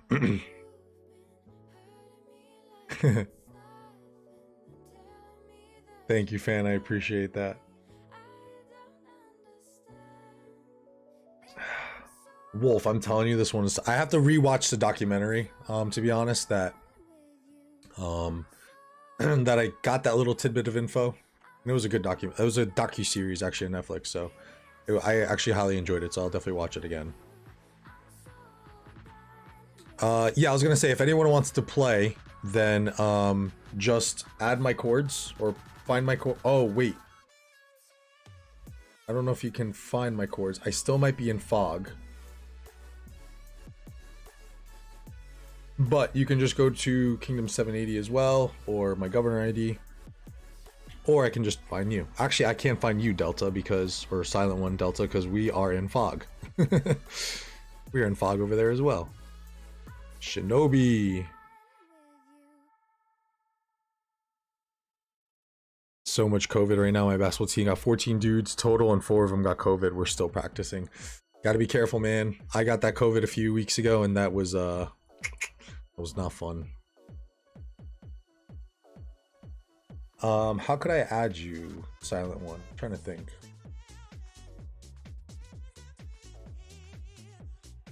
Kind of do have to hurry too, because this match is going to start soon. I'm pretty sure I'm in fog. There's our man Shinobi. Beast. Beastly. Alright, I'm going to start this match. Silent One, if you can figure out a way to add me, then we can play. I just want to get going just in case I don't want to miss a match. So, surprisingly enough, I've been rocking the armored ship, and I love playing like this infantry role. Although, I would like us to have an archer on here. Definitely need an archer.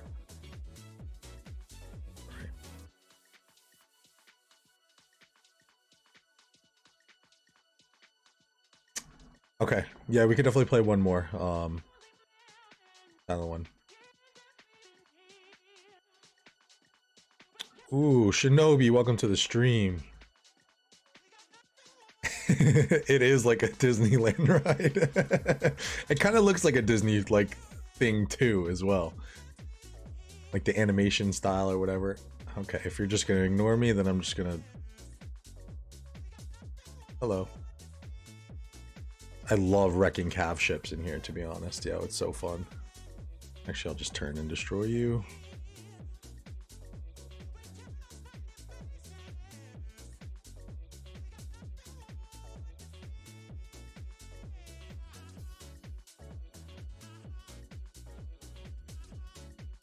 So we're just going to straight up destroy people's ships, or... Guy's gonna kill himself, yeah. Easiest game I've ever played? Probably.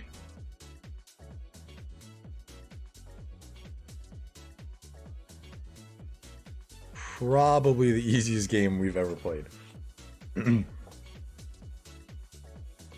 Calm, I sent you a friend request. Okay, cool, nice. Also got the cameraman. Oh wait, hold on. Had 2 games this weekend. Out of 10 teams, we in 2nd place. Also got a cameraman during the game, so we'll definitely be editing some clips later on. Gotta get these scholarships straight. That's what it all is. Honestly, dude, yo, like getting that stuff sorted now is like, obviously more people have access to it, but like that's why like my recruiting slacked back in the day when I was balling, because we did not have those. Aha, free rewards. We did not have those like access to like cameras and stuff like that. Like you had to have a little bit of money for those. Ooh, yay. All right, let me just peek at we have 15 minutes. I want to just peek at my man Shinobi's team over here, see what they're rocking with. R2s are going to be Osiris League team, and they are going to be using they do have Season of Conquest commanders in this realm.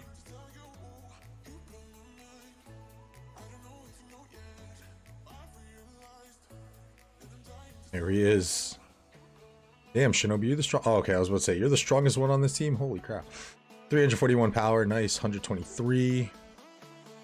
Looks like you guys are going to be doing your fair bit of healing, Shinobi. Best of luck to you guys. I can't wait to watch this match. It's going to be fun. Play one or two more matches. Thank you, Marcus, for waiting patiently. Oh no, Marcus left.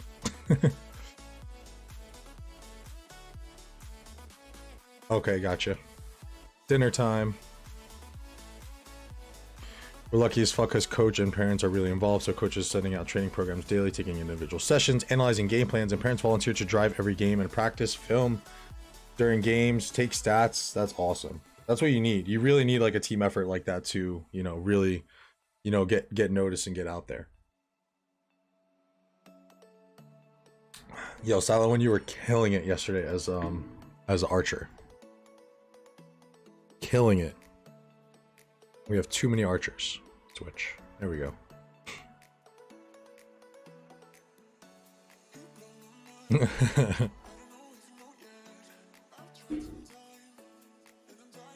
Yeah, this is a nice, just like obviously there's like really nothing Rise of Kingdoms about it, but it's just a nice like relaxing quick 5 minutes. I thought there were 10-minute matches actually. So it's just a nice little break kind of from all the other Rise of Kingdoms like monotony that goes on. Let's swing all the way out here. I don't want any part of those archers.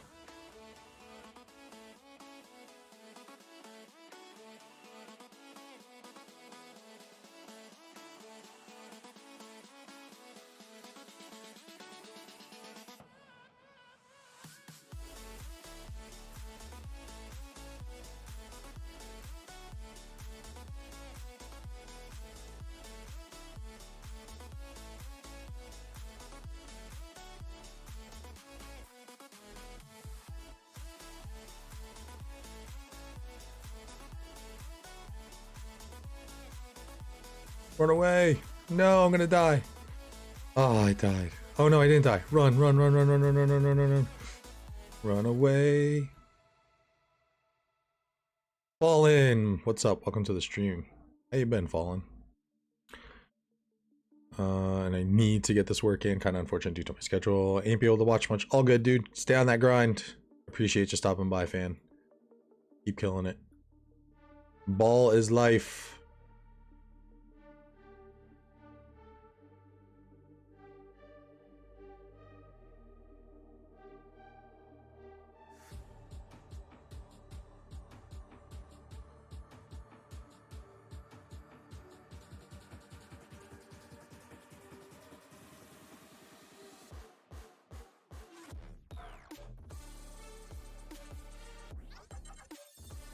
I don't know what I'm waiting for. Oh, damn. I didn't realize he was just sitting there. Shit.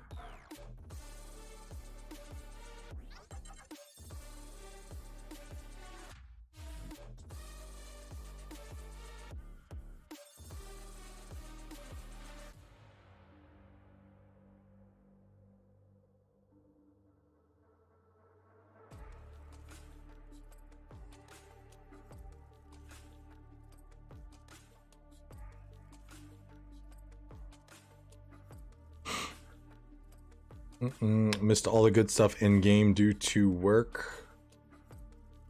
Feels that a little bit. Work life first, though.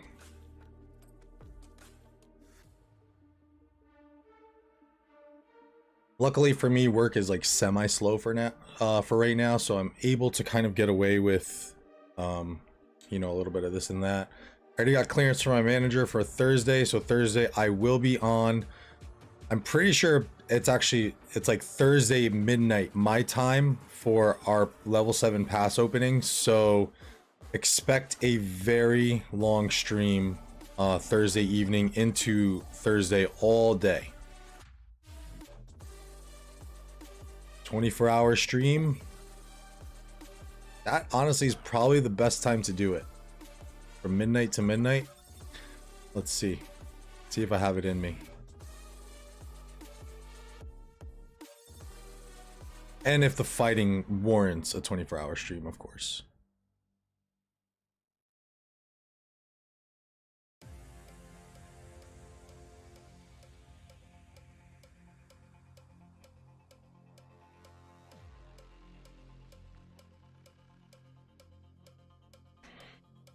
Just 9 minutes until the match. We're going to hop on this after Silent One. Looks like we're going to get the GGs. Check Discord.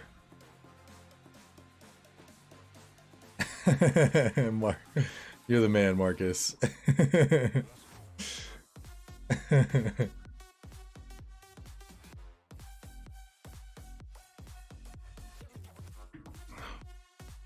Morningstar got me up on the TV and whatnot, watching YouTube. Someone else was doing that too, I feel like. Oh, my buddy Farouk, when I was streaming and got his win on the Zenith of Power, he sent me the a picture of him, like, thank you so much, and I was on it was on the TV. Quite humbling. Quite humbling. Oh shit, I'm just like chilling back here. Yeah, dude, Silent One, I don't think we've lost the match since we've played together. MVP. Killing it. Alright, I'm gonna bounce off on that, Silent One. Try and get ready for this match. Let me kill some barbs real quick to just expend some AP a little bit.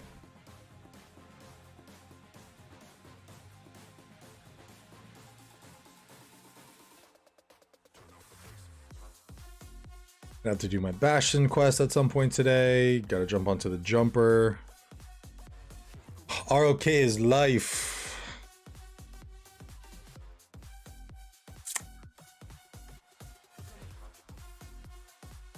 Just make sure I'm preset for that match.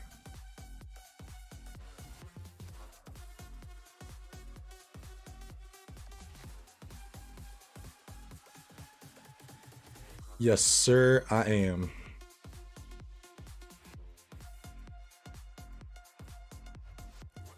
Oh, silly AoE.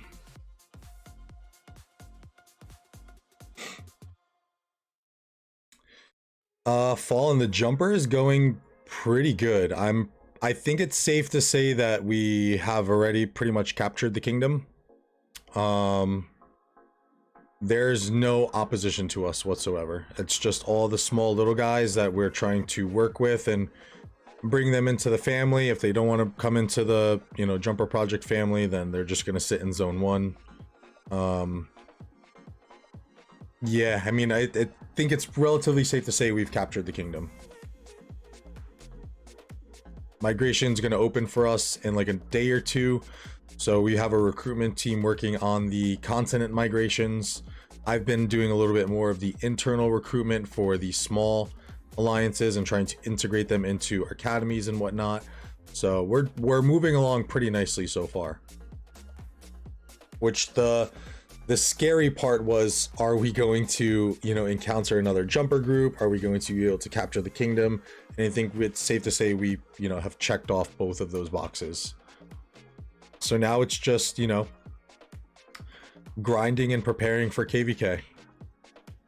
Making sure everyone stays happy, which is always, you know, a thing, especially when once you start talking about the rewards for holy sites and all this.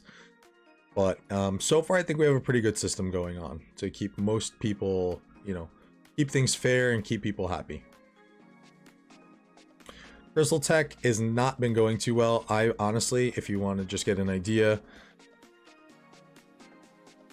Bastion quest wise, because you have the quest for Bastion quest, and you can see I've not even been doing altars, ruins. It's just, it's crazy. We're in 2581 Fallen. I mean, you can still join. You'll just be, we're about a week in now, plus us as jumpers.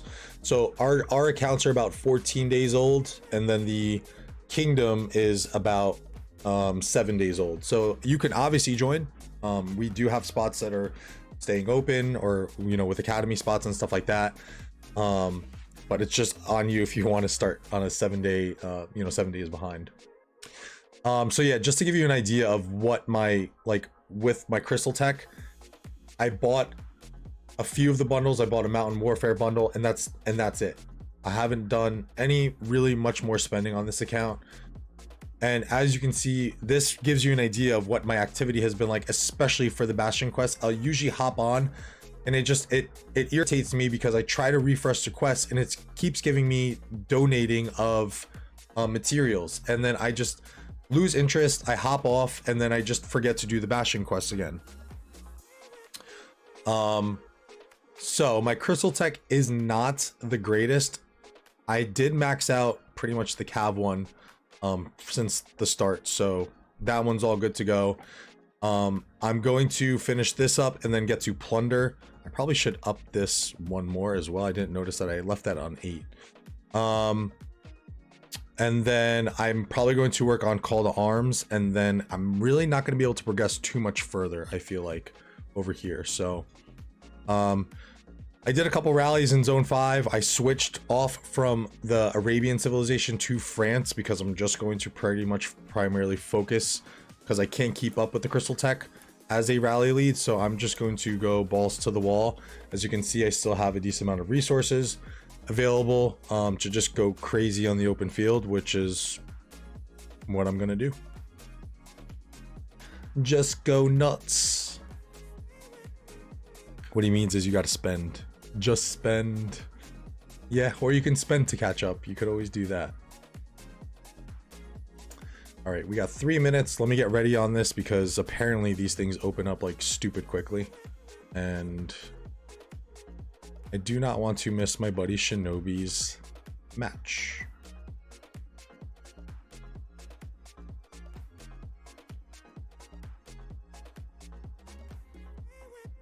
Actually, just get ready to refresh it.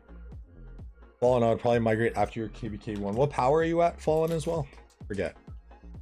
As I open a little granola bar, because I have not eaten breakfast yet either. I literally woke up, hungover. It was like 7 a.m.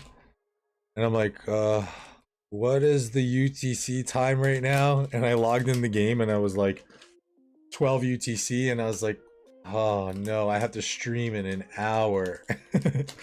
So no breakfast. I showered. I got my thumbnail ready for the stream. So excuse me while I eat my little granola bar.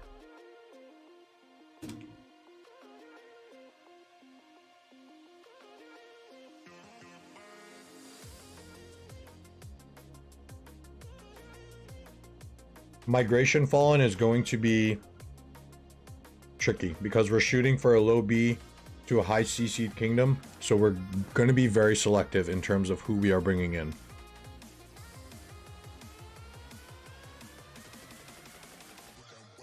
Oh no. 0 to month. I think I remember you telling me that. 57 million would definitely impact our top 300, so it's going to be tough, Fallen. I cannot make any guarantees.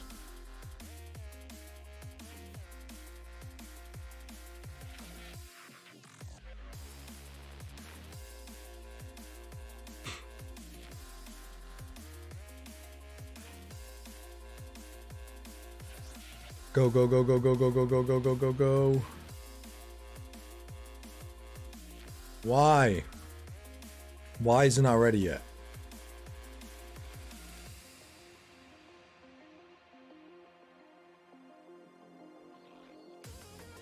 Come on, man.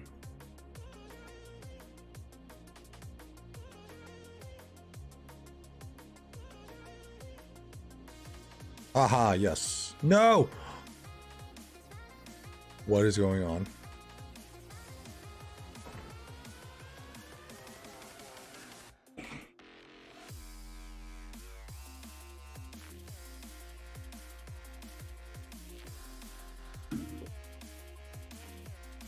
Dude, if I miss getting into this match, I'm gonna be so pissed. Because of that stupid thing that I just did. Come on, come on, come on, come on, come on, come on, come on, come on, come on, come on, come on, come on.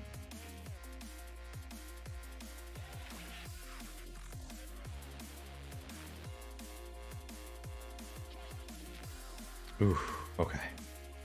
Aha, we're in. Success. 94 VN versus RR31. 94 VN, as most people know, we're a little bit of a powerhouse. They won in Osiris League too. And were upset last week. So let's see if our buddy Shinobi and crew and RR31 can pull off another upset and seal their ticket into the Osiris League playoff knockout rounds.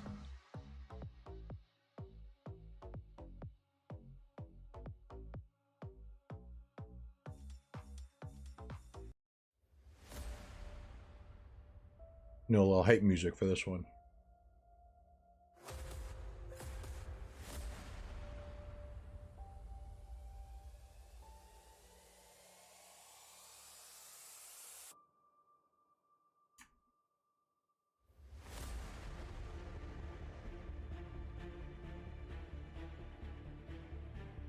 Oh boy.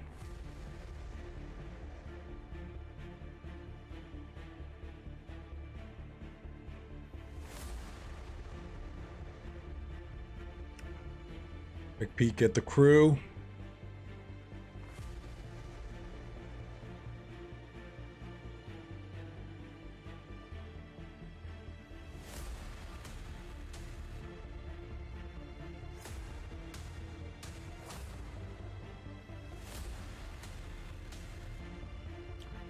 Let's get hype. Get hype. Let's get hype for our man Shinobi and RR31. And best of luck to both teams. They definitely have some feet on their hands if they can pull this upset off. But that would be really cool if they could do so and seal that ticket.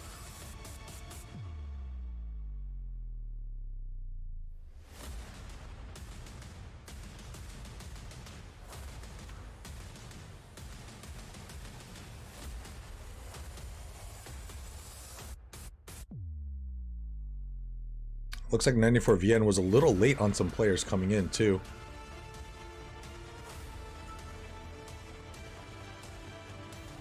Interesting, interesting. Alright, we'll switch this up now.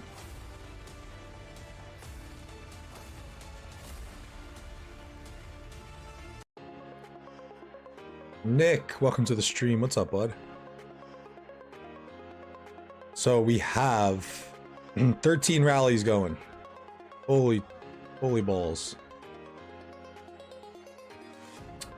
For RR31, 1 to each of the obelisks, and then 2 to the outposts. And then for 94VN, it looks like they're going for all 3 outposts, and then obviously the obelisks. A little bit of an advance on 94VN in terms of capping one of the outposts a little bit earlier. And as you can see, RR31 landing into that second outpost now. Let's see if the timings are going to be right on the obelisk caps. Very nice jumping from Shades on RR31 side. First obelisk touch going to RR31, very nice. And very shortly behind them was 94VN.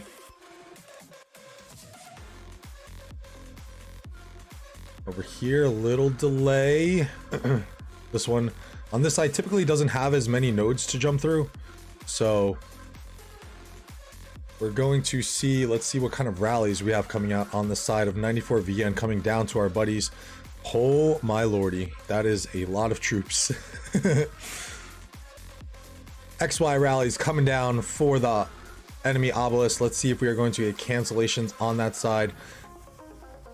And on the side for our buddies at RR31, we have Alex rallies going. So I'm going to expect a cancel on that rally, which means that RR31 is probably going to be aggressive on this push for the desert altar, as we have over here an Alex rally going in. So it looks like they're going to be popping a Zenobia into their top obelisk. And this XY rally is flying. These guys needs to get down here as soon as possible. Where's the rally on this side? Oh, there it is. So we have another Xeno coming into their bottom obelisk. So Xenos in both top and bottom obelisk.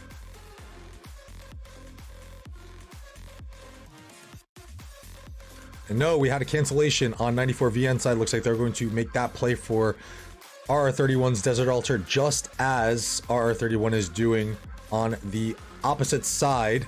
Let's see if we get a little cancellation here and a nice early skirmish amongst these two. There's the cancellation on the side of RR31, and then cancellation probably coming right about now. There's infantry in there. Wasn't that a double C rally? Interesting. Okay, I like the play a little bit, I guess. A little outnumbered on RR31 side.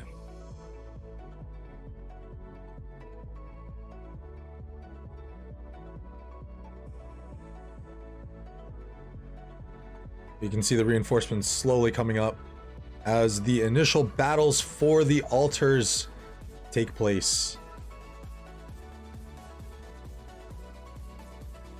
First clap going to RR31. 94VN member extended a little bit too far. 60 seconds until initial openings for these altars. Let's see how these battles are going to progress. Will the opposing teams be able to snipe the home desert altars? You can see a Xeno trying to stay back a little bit, trying to get into that, and as you can see, they're probably going to dive the Xeno right now. I mean, that's at least what I would do. 30 seconds upon opening. It looks like RR31 has the numbers to take over this desert altar if they push up a little bit. Let's jump down to the bottom desert altar and see how they are faring.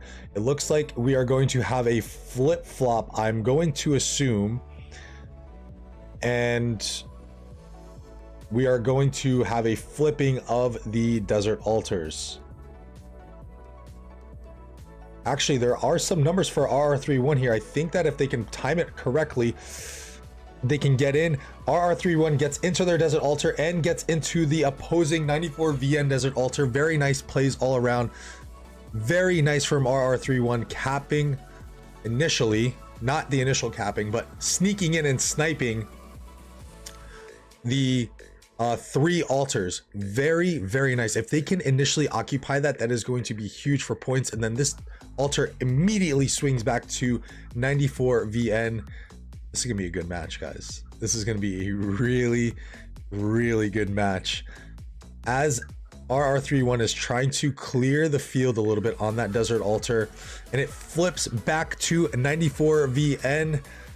Garrisons within, who knows? Let's see if we can get some of the battle reports and see what the garrisons were like. No, because Lilith does not like to supply us with those battle reports.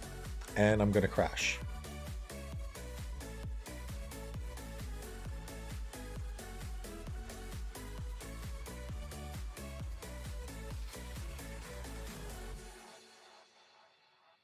Please don't crash, because then I'm probably not going to be able to get back into the game.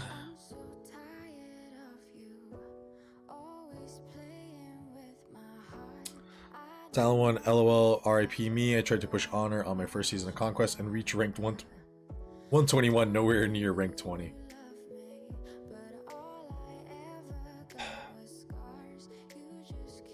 Apologize, guys. Lilith hates me. If I can't get back into this match, I'm gonna have some words for Lilith. If you migrate your main to your jumper account, what KVK2 pairings would you use? So I would probably go with Saladin YSG, Genghis Khan, Alex. Nah, I would probably go.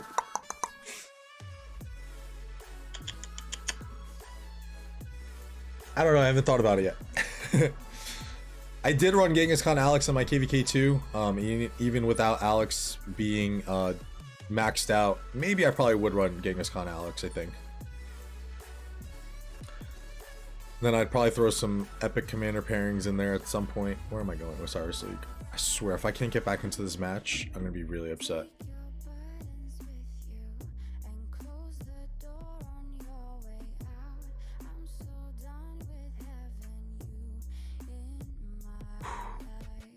I almost nerd raged a little bit. Okay, so we are back.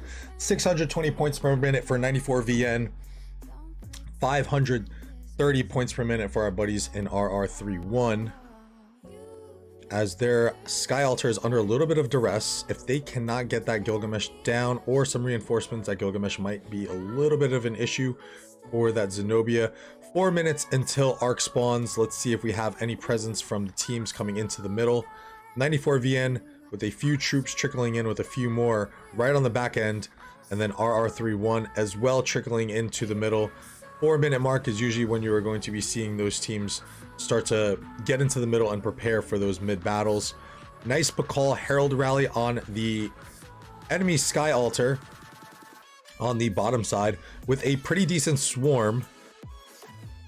This could go either way. A little bit of reinforcement poking in there.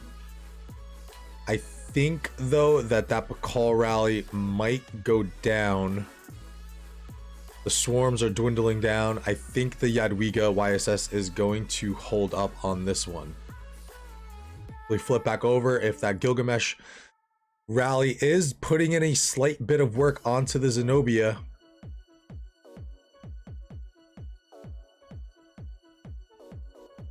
structures are pretty even right now though. 590 points per minute to 590 points per minute, although RR31 is going to lose her bottom Shrine of Life, which is a little healing speed. So yeah, they are definitely going to need the healing speed against 94 VN, and then their Sky Altar does fall. The Gilgamesh rally succeeds, but they could probably take this back pretty quickly with a little bit of a swarm, hopefully. I wouldn't imagine that there's too many troops left inside there from that Gilgamesh rally.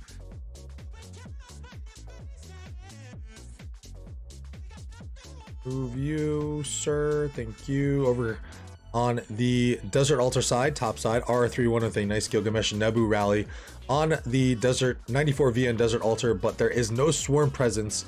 As I stated in my last match, if you are not having a swarm presence with your rallies, then you can pretty much say rip, I think, for more or less the higher end gameplay for Osiris League. Very nice presence in the middle, and I think you can see how that is possible as they kind of decided to give up that Shrine of Life down here and just ignored the swarm to bring up to the 94 VN Desert Altar. They're probably going to clear out this field pretty quickly. A little bit of reinforcements coming into the mid from this XY rally. I would assume a cancellation coming any minute. Nice little back end play from an RR31 Chinese player. Chinese character name player. 700 point difference. And RR31 has lost their home desert altar. So RR31 is now down on the structure game. Points per minute swinging for 94 VN, 820 points per minute to RR31's 210 points per minute. However, RR31's a little bit more invested into the middle right now, so it looks like they're trying to be aggressive upon taking this arc. RR31 was able to reacquire their Shrine of Life, which is very nice, although I don't think they're going to have much luck on their desert altar over here, as that Amani is, as most people know, if you do not already, Amani is very hard to take down. She does very well against the swarms as well, so they are going to need a rally to get those altars back. This is again where you're going to have a little bit of that seesaw effect of, do you want to be more aggressive on arc play, or do you want to be a little bit more aggressive on the structure play? It looks like RR31 is opting for the arc play. I kind of do like, I'm kind of leaning towards arc play a little bit more. I was a little bit more under the impression of, I think I personally wanted structure game more, but when you obtain the arc, you then have the ace up your sleeve of, you do not have to deposit the arc, which gives you control through the match. It really allows you to dictate the amount of total points that are going to be allowed into the match. So I think that, especially for capping your first arc, definitely, you know, again, you have that seesaw effect, but if you have the ability to obtain the arc as they did, and to obtain their sky altar back, again, there really wasn't many troops left in there, so I think that they took that back fairly easily with a little bit of a swarm. And then a rally coming over here to take down this Amanatori. So they are recovering nicely. They had done the play for the middle and were able to get their important structures back. Bunch of rallies coming in from 94 VN, and I'm expecting those to cancel maybe.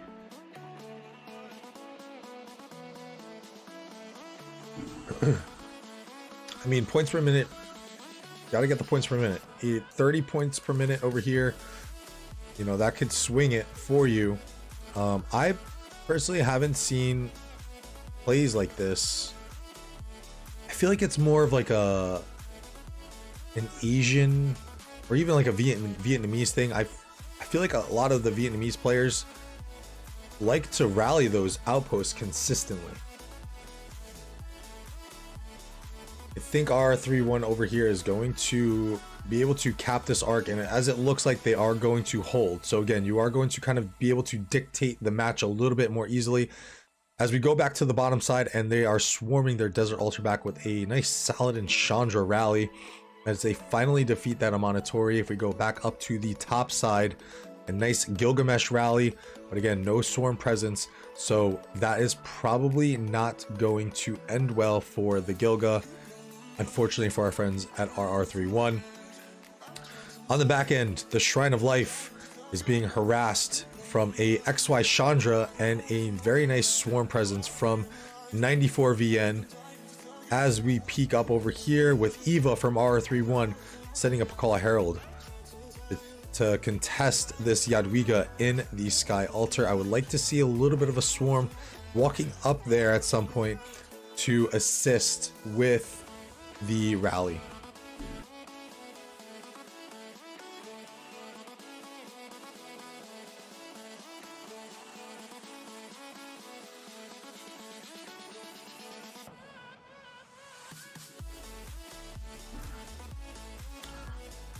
Diogem, welcome to the stream. I was in RR31 a long time ago. Nice to see them again. They are doing a hell of a job right now, keeping up with 94 VN. I mean, they have the arc, so you can assume 3k points. They're actually winning with the arc right now, and they are slowly starting to obtain their structures back. Over here, top side, their Sky Altar under a little bit of duress. I think this Sky Altar is going to go down for them. The Swarm Presence is just a little bit too much from 94VN on top of the Gilgamesh rally that is taking place on the top side. Still have that Gilga rally is gone, but a huge Swarm Presence from RR31 on the Desert Altar of 94VN. Jumping back to the bottom side, Pakal Herald. Jadwiga, man, is so good. She could really handle, I think if she's kitted correctly with equipment, she could really handle almost any rally, it seems like. And we've seen that personally in Kingdom 780 with our man Mezzo. His Jadwiga is so stubborn. It eats everything that comes towards it.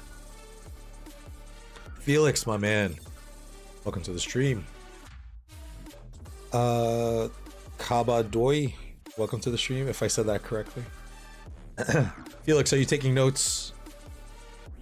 I know we won last time, but huge Swarm Presence from 94VN. Holy cow. As they take the RR31 home Sky Altar.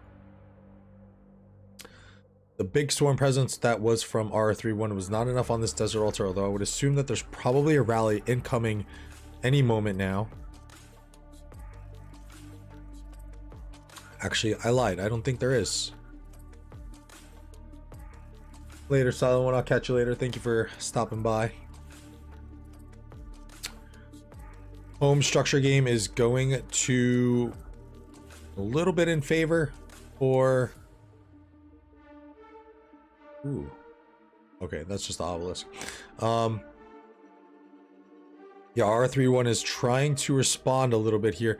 I'm going to make the call here that they will finally now flip-flop altars. They should be able to take this altar with this Mr. Fish Gilga rally, and then this very, very nice Swarm Presence that's coming from right behind it.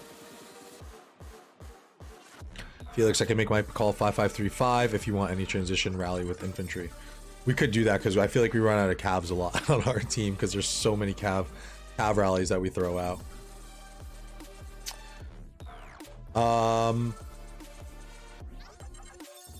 Good holds from RR31. They are under a little bit of pressure on this bottom side Desert Altar. Are they going to be able to withstand? I think it's a Gilga rally.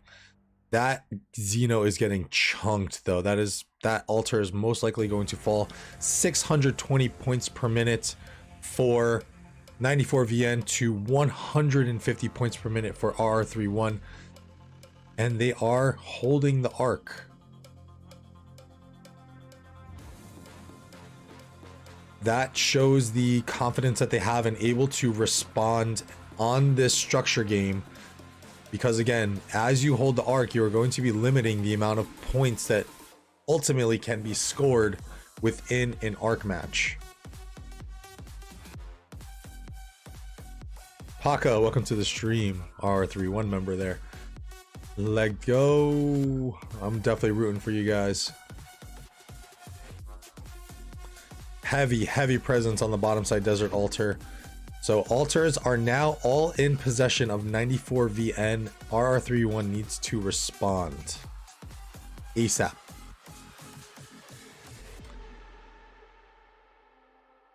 Interesting play here with a Ramses rally going into the Sky Altar on the bottom side, which has been predominantly garrisoned with Jadwiga, which it still is. I don't know if I like that play right now.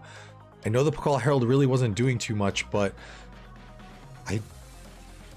interesting play. With the Tamiris, I can understand it a little bit. A little interesting.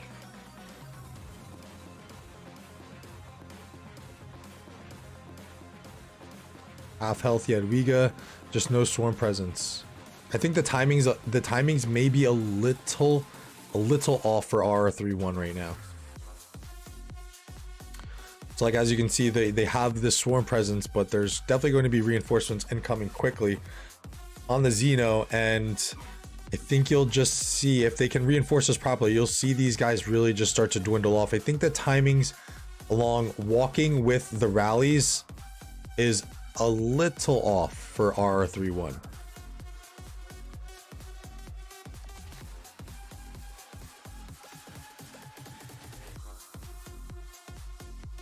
Down here, there is the Amonitory Garrison. Arc has been cached. So we will have Arc. We should see them start to group up in another 3 minutes. That's a very good call on the side of RR31. They are going to need as many Arcs as possible, I think, if they are going to fall behind in the structure game a little bit. Or not even really fall behind, but just kind of like, it's really more or less been flip-floppy, kind of. So we have another Mr. Fish Gilga rally. So as you can see, like I said, the timings are a little bit off. As the swarms are pretty much done, the rally is now just getting there a little bit late, and you're really having these last little bit of tricklings come in. And especially when you're having Tamiruses on the field that are going to be debuffing your rallies like this, and then just getting swarmed down, you really need to have that presence with your assisting swarmers. This garrison is held up for a long ass time though. It might fall because it looks like they are going to be struggling a little bit to get some reinforcements in there. We can see them really kind of, there comes a Belisarius that's going to be jumping in. A little bit of a refresh on the garrison over there. I think RR31's going to be able to take this. Flipping back over here, see how they're doing against the Amonitory. If it still is the Amonitory in the garrison, I cannot tell. They do need to acquire this back. 590 points per minute for 94 VN, 440 points per minute for RR31. 5.5 minutes until Arc is going to be spawning in the middle. Another rally taking place over here. Switching back to the Pakal Herald, but the Jadwiga is stubborn. Jadwiga is so OP for whatever reason. I'm telling you, if you kit out a Jadwiga properly, she is stubborn against anything. And obviously there's not much of a swarm presence, and the rally is also getting swarmed and debuffed and all that good stuff. But again, yeah, I think the timings are a little off, as we have a 94 VN XY rally marching down towards the Shrine of Life with a little bit of a swarm, or presence of a swarm, down here already for 94 VN. And then you have another 1, 2, 3, 4. Yeah, so you really want those, 4 to 5 to 6 marches accompanying your rallies to help swarm. And again, you really want to have these swarm compositions right, so that way you have, the debuffers. Tamirus is a great swarm composition. As RR31 retakes their home desert altar, very nice work by them. And another Amani up top plaguing them on the sky altar, and that Xeno on the desert altar still holding up very nicely, as we can probably start to see some players starting to trickle in, and they're still doing rallies on the side of 94 VN to these outposts. That would be so annoying to me. I can understand the strategy behind it now. I keep seeing these go through the middle, and I'm thinking that they're going to be canceled, but these things have got to be so annoying that these outposts just keep getting capped, and you have to divert your resources, which are troops and marches, to take those outposts back. I like the strategy a little bit. It's just, it's more of a nuisance than anything. But again, those points per minute are, every point matters in this, and that's why there is such thing as provision scores. Every point is going to matter in your arc matches. So as you can see, the building strifes have calmed down a little bit as everyone is heading into the middle. Very nice rally and swarm here on the 94 VN Shrine of War. Xeno ISS holding up pretty well. Paka, this is our first time in Osiris League, but we against the Realm Champions. You are indeed. Ellie Osborne, welcome to the stream. 94 VN Gilgamesh rally coming to the desert altar. However, I think that will not stand, because again, there is no swarm presence from 94 VN, although a 94 VN is Belisarius rallying to a city. I've never seen a play like that before. Let's jump into the middle and see how this is going to fare. I just want to peek over here real quick. We have an XY Chandra rally, which is not going to last. This rally is certainly not going to last. And I'm curious as to where that Belisarius went. Oh, I guess it was just to bring some swarmers over here. So structure game, I think, is going to remain unscathed. You have unsupported rallies that are hitting these structures. They really shouldn't be doing too much. This, you probably do need a little bit of reinforcement in here. Let's jump into the middle and see how this is progressing. The battle should be progressing now.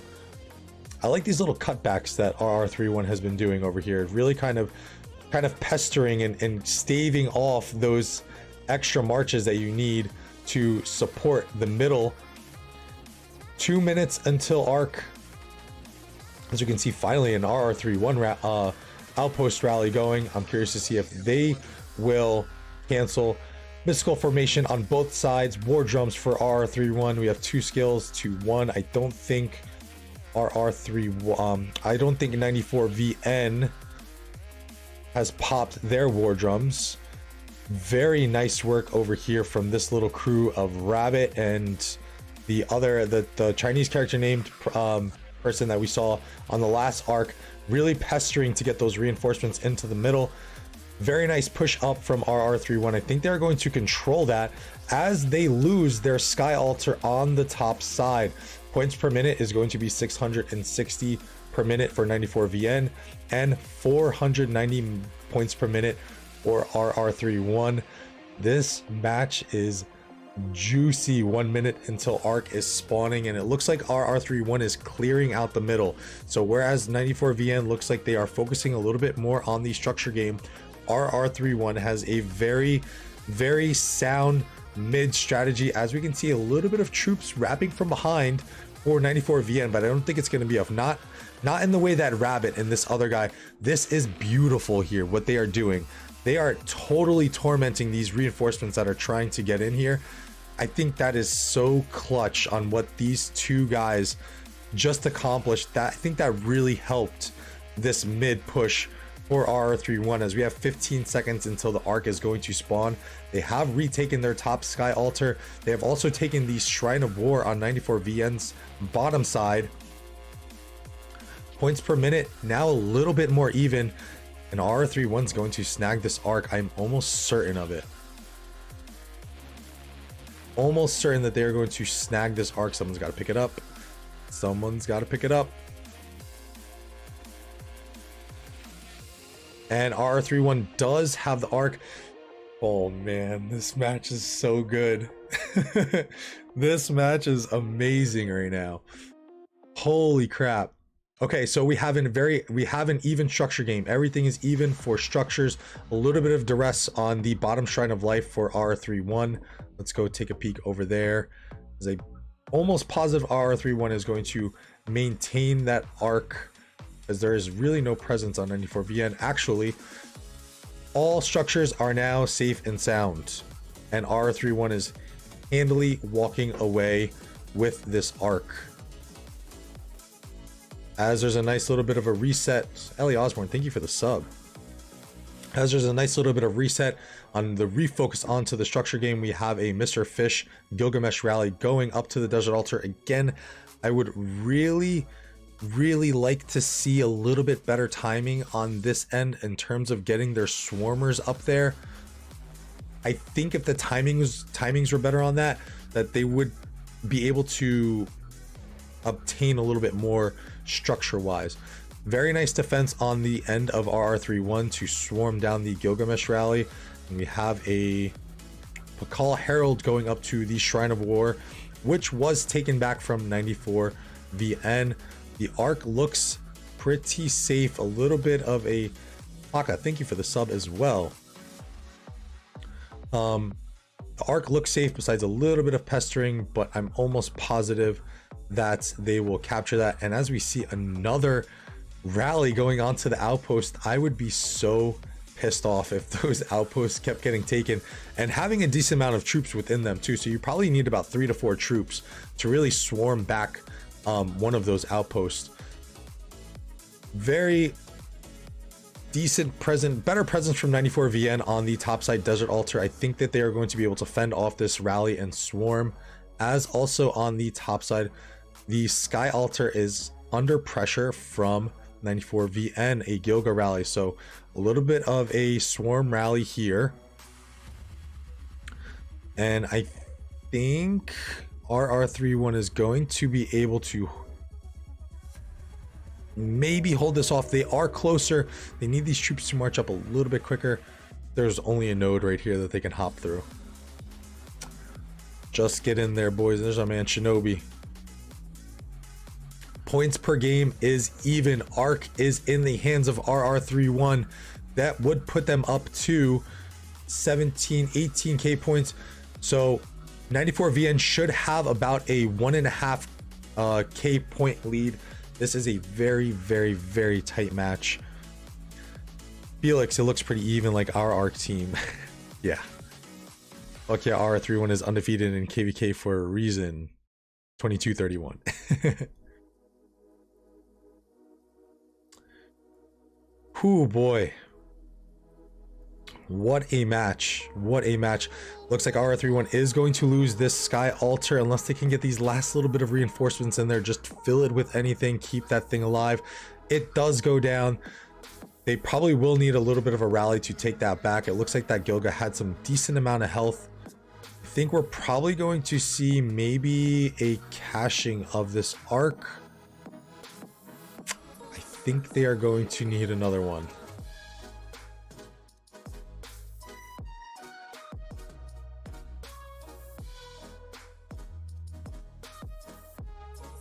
So if we can see here, let's see if we can try and get a little bit of the timings under the timing understanding. So we have over here, Mr. Fish has usually been doing the rallies on these altars. I think those are bottom side. Bottom side. And Eva is... Where are you going? Oh, outpost. Okay. The Minamoto rally. They do need one more arc, Felix. That's why I'm curious as to why that they didn't just deposit this here. Maybe it's because they want to maybe push back the timing a little bit and only allow for one arc to spawn, and as opposed to maybe risking it for a fourth arc. Although I think that the timing would not end up in that way anyway.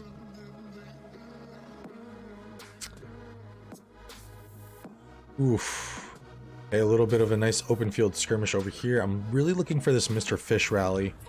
I don't see one coming. So, oh, here it is. It's an Ancient Arrow rally. Okay, so a little bit better of a timings here now. So you can see that the presence from the Swarmers is here. I don't think that RR31 has taken this Desert Altar at least once. The structure battle has definitely been in favor of 94 VN, as they are really kind of dominating the points per minute game right now. It's 710 points per minute to RR31's 180 points per minute. Take a look at the top performers on each side real quick. Oh boy, what a match. They're definitely going to need another arc. This altar should drop fairly quickly. I'm very interested to see what's going to be going on here, and I think there is a little bit of an attack going on. Call Herald rally taking place on the obelisk, but a Richard is going to be a little bit stubborn and stingy there with his heals, not allowing for an easy capture. This is what I like to see. This is definitely a little bit better. XY Chandra with a very nice swarm presence coming onto it.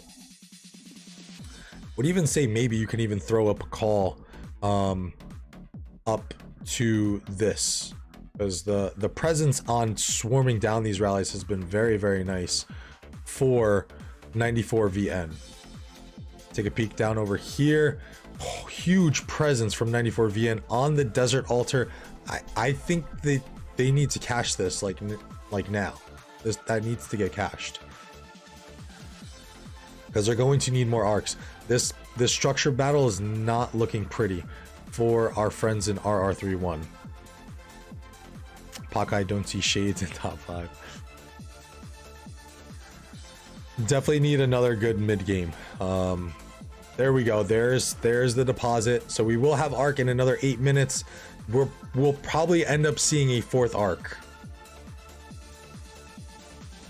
So correct me if I'm wrong, guys. It goes 3,000, 3,500, 4,000, and then 4,500 if there's a fourth arc. I think they increased by 500 points per arc, if I'm not mistaken.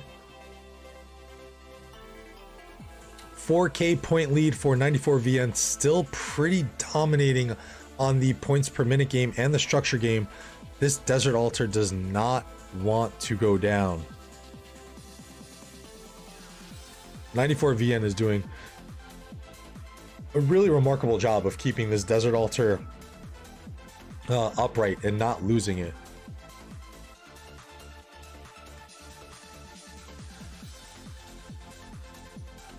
I would say that if the struggle progressed on these, okay, so we're about halfway through the match now. RR31 is pretty consistently flipping both of their altars. So again, I'm not an Osiris League pro. I'm just purely throwing out an opinion on something that I think I would do or probably make a call on. You're consistently flipping back your home altars, which is delaying your points per minute. I think that for me, if I was in a position and running this team, I say, okay, like, let's not try to overextend. They're putting heavy pressure on us. I don't think they've taken either of these altars. They have not been able to take the Sky Altar. They have not been able to take the Desert Altar from 94VN. Of course, you still want to put some pressure on them, but I think you have to focus a little bit more on playing a bit on that defensive end and just really maintaining your home structures, especially those altars. Again, they have been flip-flopping a decent amount, and every time they flip-flop, you're going to be delaying your points per minute, your point accumulation, because you have to wait for that additional 2 minutes to recapture your structure for it to start obtaining points for you again. So maybe that should be a little bit of a call. Like, yes, maybe you're sending, 2 to 3 players as a swarm team to these altars. Maybe now it's just 1. So you're still diverting them to send resources or marches to protect from the swarm rally. But what you're really doing is you're putting more onto your defensive end and diverting your troops and marches to play defensively as opposed to offensively to prevent these flippings of your Desert Altars. Because again, the Desert Altars are pretty valuable. Those are a decent amount of points that you're missing out on. 150 points per minute is huge. And again, you keep flip-flopping and haven't had very much success on taking these altars yourself. So definitely maybe just something to think about, that you want to maybe, again, mid-game, just say, hey, look, let's go a little bit more on the defensive. Let's protect our points per minute.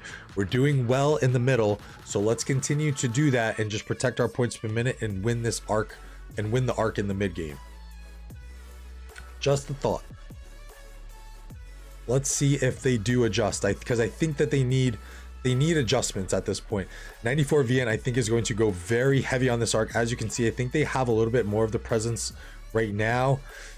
They need to, RR31 needs to solidify these home structures though, because I think even with another two arcs, if these keep flip-flopping back and forth, it's going to be very tough. As they do take the Sky Altar finally goes down, I think you can probably attest that to 94VN dumping everything that they have right now into the middle. As you can see them start to trickle in, they are going to go all in for this arc, because I think that they know if they capture this arc, they hold it, it might be a GG's for our buddies in RR31. That is probably the play. I love this play though. I love this play. Felix, if you're still watching, please take notes on this. This is so clutch.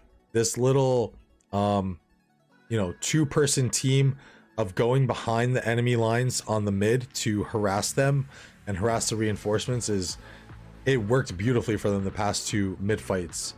94VN definitely has the numbers advantage, and yes, Felix is calling it. I'm calling it as well.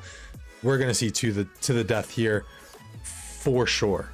On both sides, you're gonna see all skills pop. This arc needs to be captured. This arc is going to determine the match. RR31 gets the arc, they can cash it as quickly as possible and pray that they can get the last arc. 94VN captures this arc and they hold it, they win the game. Structure game has been in their favor. fingers crossed for our friends in RR31 as the battle now ensues. Mystical formation for 94 VN. Mystical formation for RR31. Again, look at this play. Look at these plays by Rabbit and our other Chinese character friend, dude. This play is so nice. It harasses them so much. And we do have To the Death from 94 VN. Are we going to see? We have to see To the Death. Heaven's Grace in the middle. Interesting. Oh my lordy. Sad face is starting to trickle out. R31's I think slightly down right now in terms of sad faces.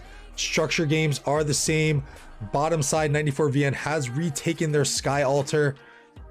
Top side Sky Altar is under a little bit of duress for RR31. I think 94 VN is going to take this middle. RR31 really needed To the Death here, I think. And I think I would assume why we got the healing skill as opposed to the Death. Lack of skill points. Or they're saving theirs for, but I don't think I don't think that they could save it. I just don't think that they simply had enough skill points. 1 minute left until Arc spawns, and 94 VN has completely cleared out RR31. It was to the death. Let's go take a peek on top. Sky Altar looks like it should be managed. Yeah, I know, Felix. I mean, that's definitely, they definitely just lacked on the skill points to pop their To the Death as well. Both altars they are going to be able to hold now, but I think that they needed this arc. They needed the arc. 94 VN is going to take this and now just hold on to the arc and milk these last 15 minutes. Hell of a match. Hell of a match, though, I have to say. Yeah, I think if the timings were a little bit better for RR31, just in terms of walking up with their rallies, that they probably could have contested and at least flipped the altars a little bit more so. Let's see though. Let's see. It's still, they're still, you know, they can still get this arc back. A little bit of a solo Gilgamesh rally. Again, I just don't think with a bunch of 94 VN troops just standing around. Oh, these are all ready for reinforcements pretty much. RR31 is not out of it just yet though, Felix. If they won this match, then they would have advanced just due to the way that the other matches, you know, happened. So they are still very much alive within this group. They have to win their next match though, and I think 94 VN would have to lose their next match in order for them to win. I'm gonna obviously recap with Shinobi, but not a bad thought there either, Felix. Yeah, to just pull away, because yeah, you're not gonna win that with Heaven's Grace as a counter. It's there's just no way. Let's see if they can get a little bit of a snipe. Oh, we can see Shades running in. See, it's not over just yet. You have a little bit of a presence over here on this altar. If they can get some reinforcements into the Gilga, I just don't know if there's going to be enough time. Even if they can snipe this arc away from them, cap this desert altar somehow, and deposit those points, I don't think we're going to have enough time. There's way too much presence from 94 VN here. I thought that there was going to be a little bit of a glimmer of hope, but Mr. Shades just looks like he's walking into a meat grinder right now. He's trying his best, but you can see him, his Alex just absolutely get melted. Hard push on 94 VN side for that little bit of a boost of march speed. Still slow trickling in from RR31. I don't think it's going to be enough for our friends over here.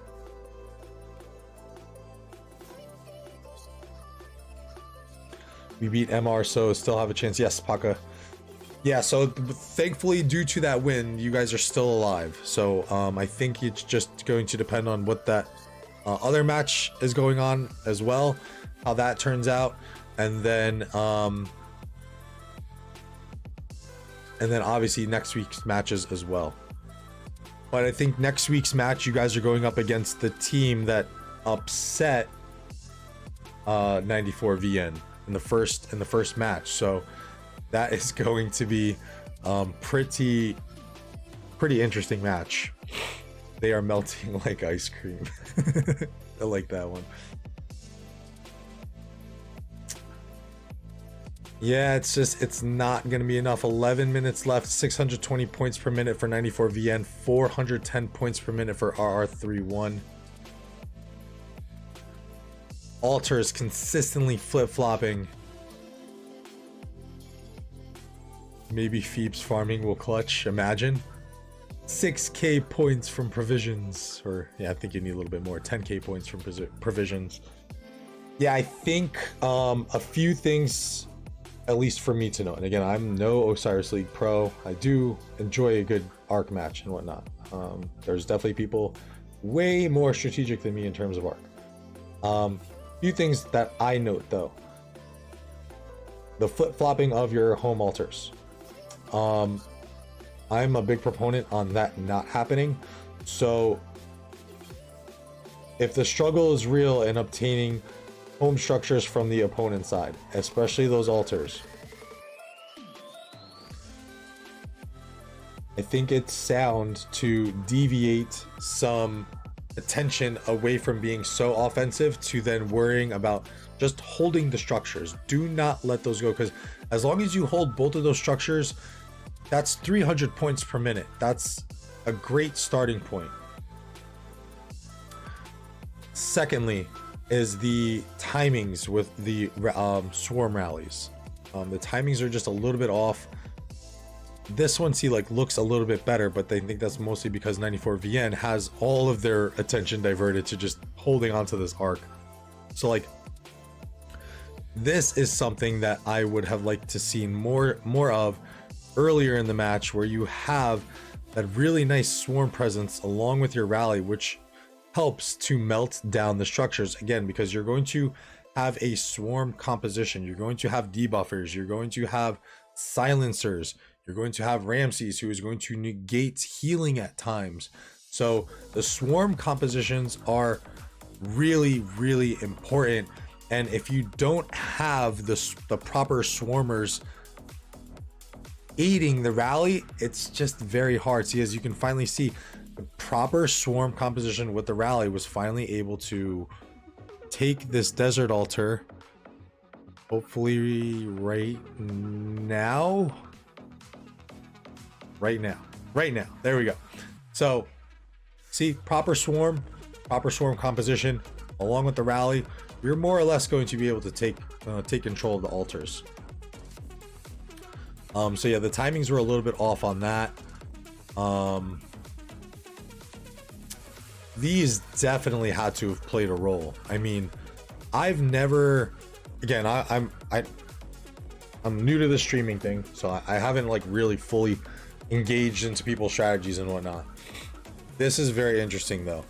Constant rallies to give point disruption to this, because you got to think, I mean, these are 90 points per minute, all three of them.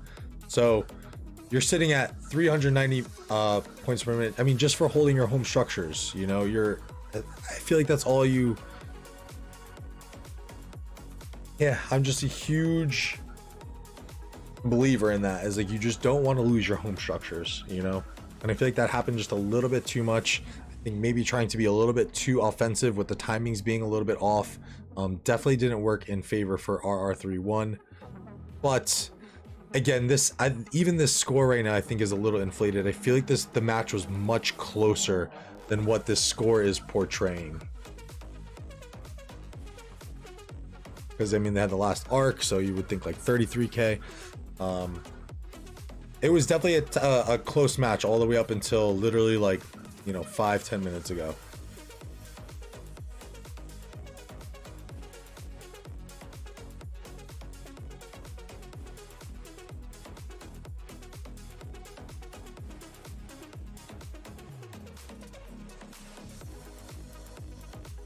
12k gap is not enough. No last arc.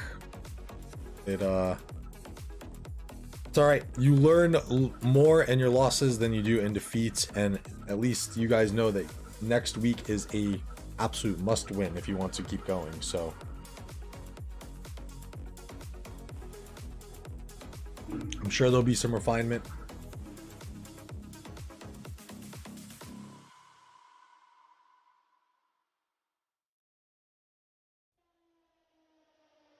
GG's to both teams, though. That was a very entertaining match to watch. This Jadwiga, man, I'm telling you. Jadwiga Garrison meta is real. And it'd be very interesting to see what happens when we get that dude Bertrand too, since he's going to be the defensive cav commander. So we'll see if that'll play effect into the meta with having a defensive garrison cav commander along with Jadwiga now.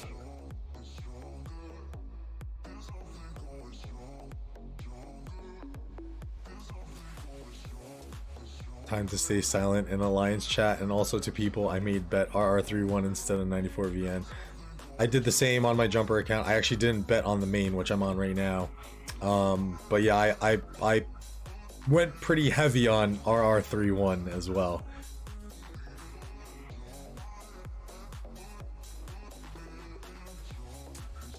Five minutes left, 12k point gap. Again, GG's to both sides. Just a little bit too much to overcome now. Let's see if we can go and peek at that 6-3-6 match while those guys finish up their little bit of garbage time, as we like to call it here in the States. 6-3-6, I believe, is in Bastet. Probably not going to be able to get into it because there's probably mad people watching it.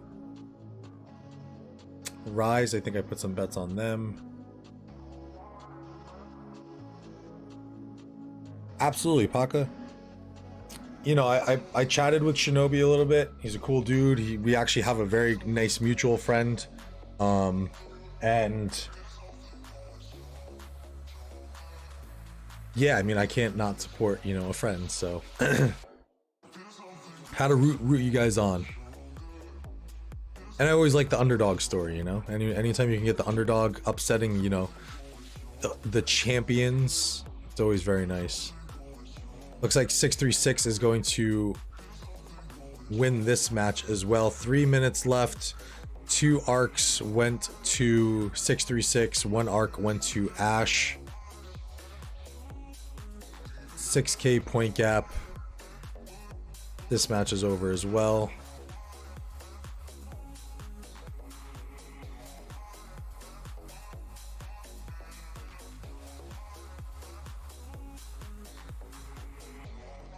$60 GT winning. Very close match here. Holy cow. 34k. 34k is like a 500 point difference. There's definitely no way I can get in here.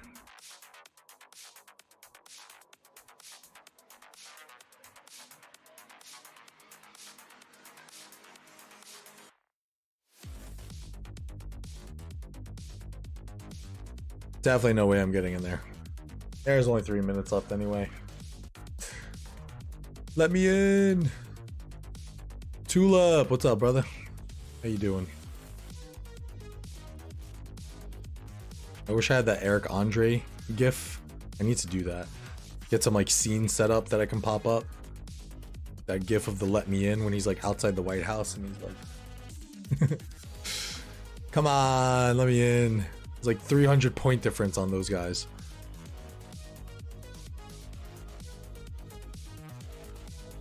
Let's check out over here. Oh my gosh. Total oblivion. OV beats Mimi.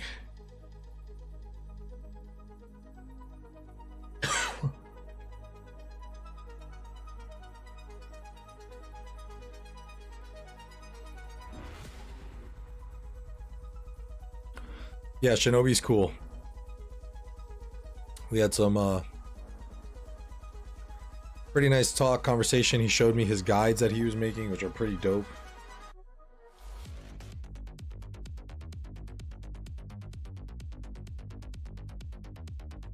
Yeah, I think there's only a minute left in these matches, so let's just take a look at some of the key matches. I think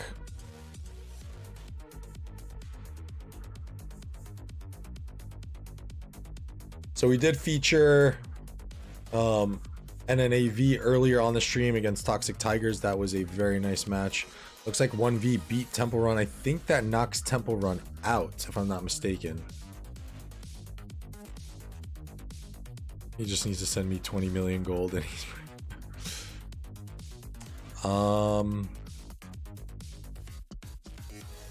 OV wins. OV is going to be advancing into the knockouts. It looks like JST will probably advance as well. Peak, Blackpink, all advancing. NNAV should be advancing as well. I guess Toxic Tigers. Oh no, they're playing PX34, I believe is winning right now. Temple Run is not knocked out. It looks like they do need to win next week. Song should be advancing. Blackjack should be advancing.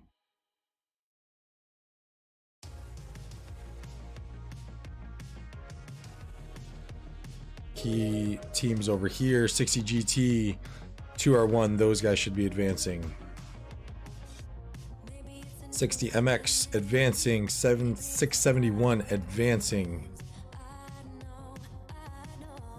V636 is going to win that match, so they probably will end up advancing. Look at this group right here. So RD2K should advance.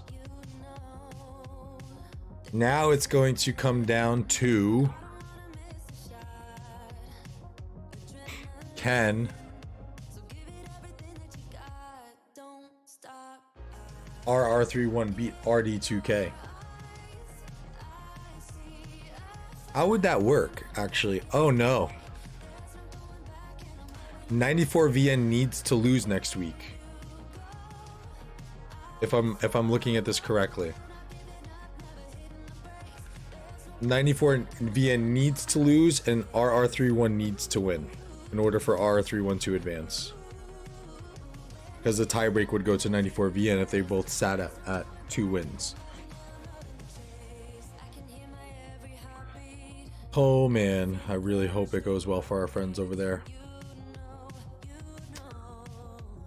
And I wish I could give you guys an update on my bets, but I didn't make any on here on this account this week again.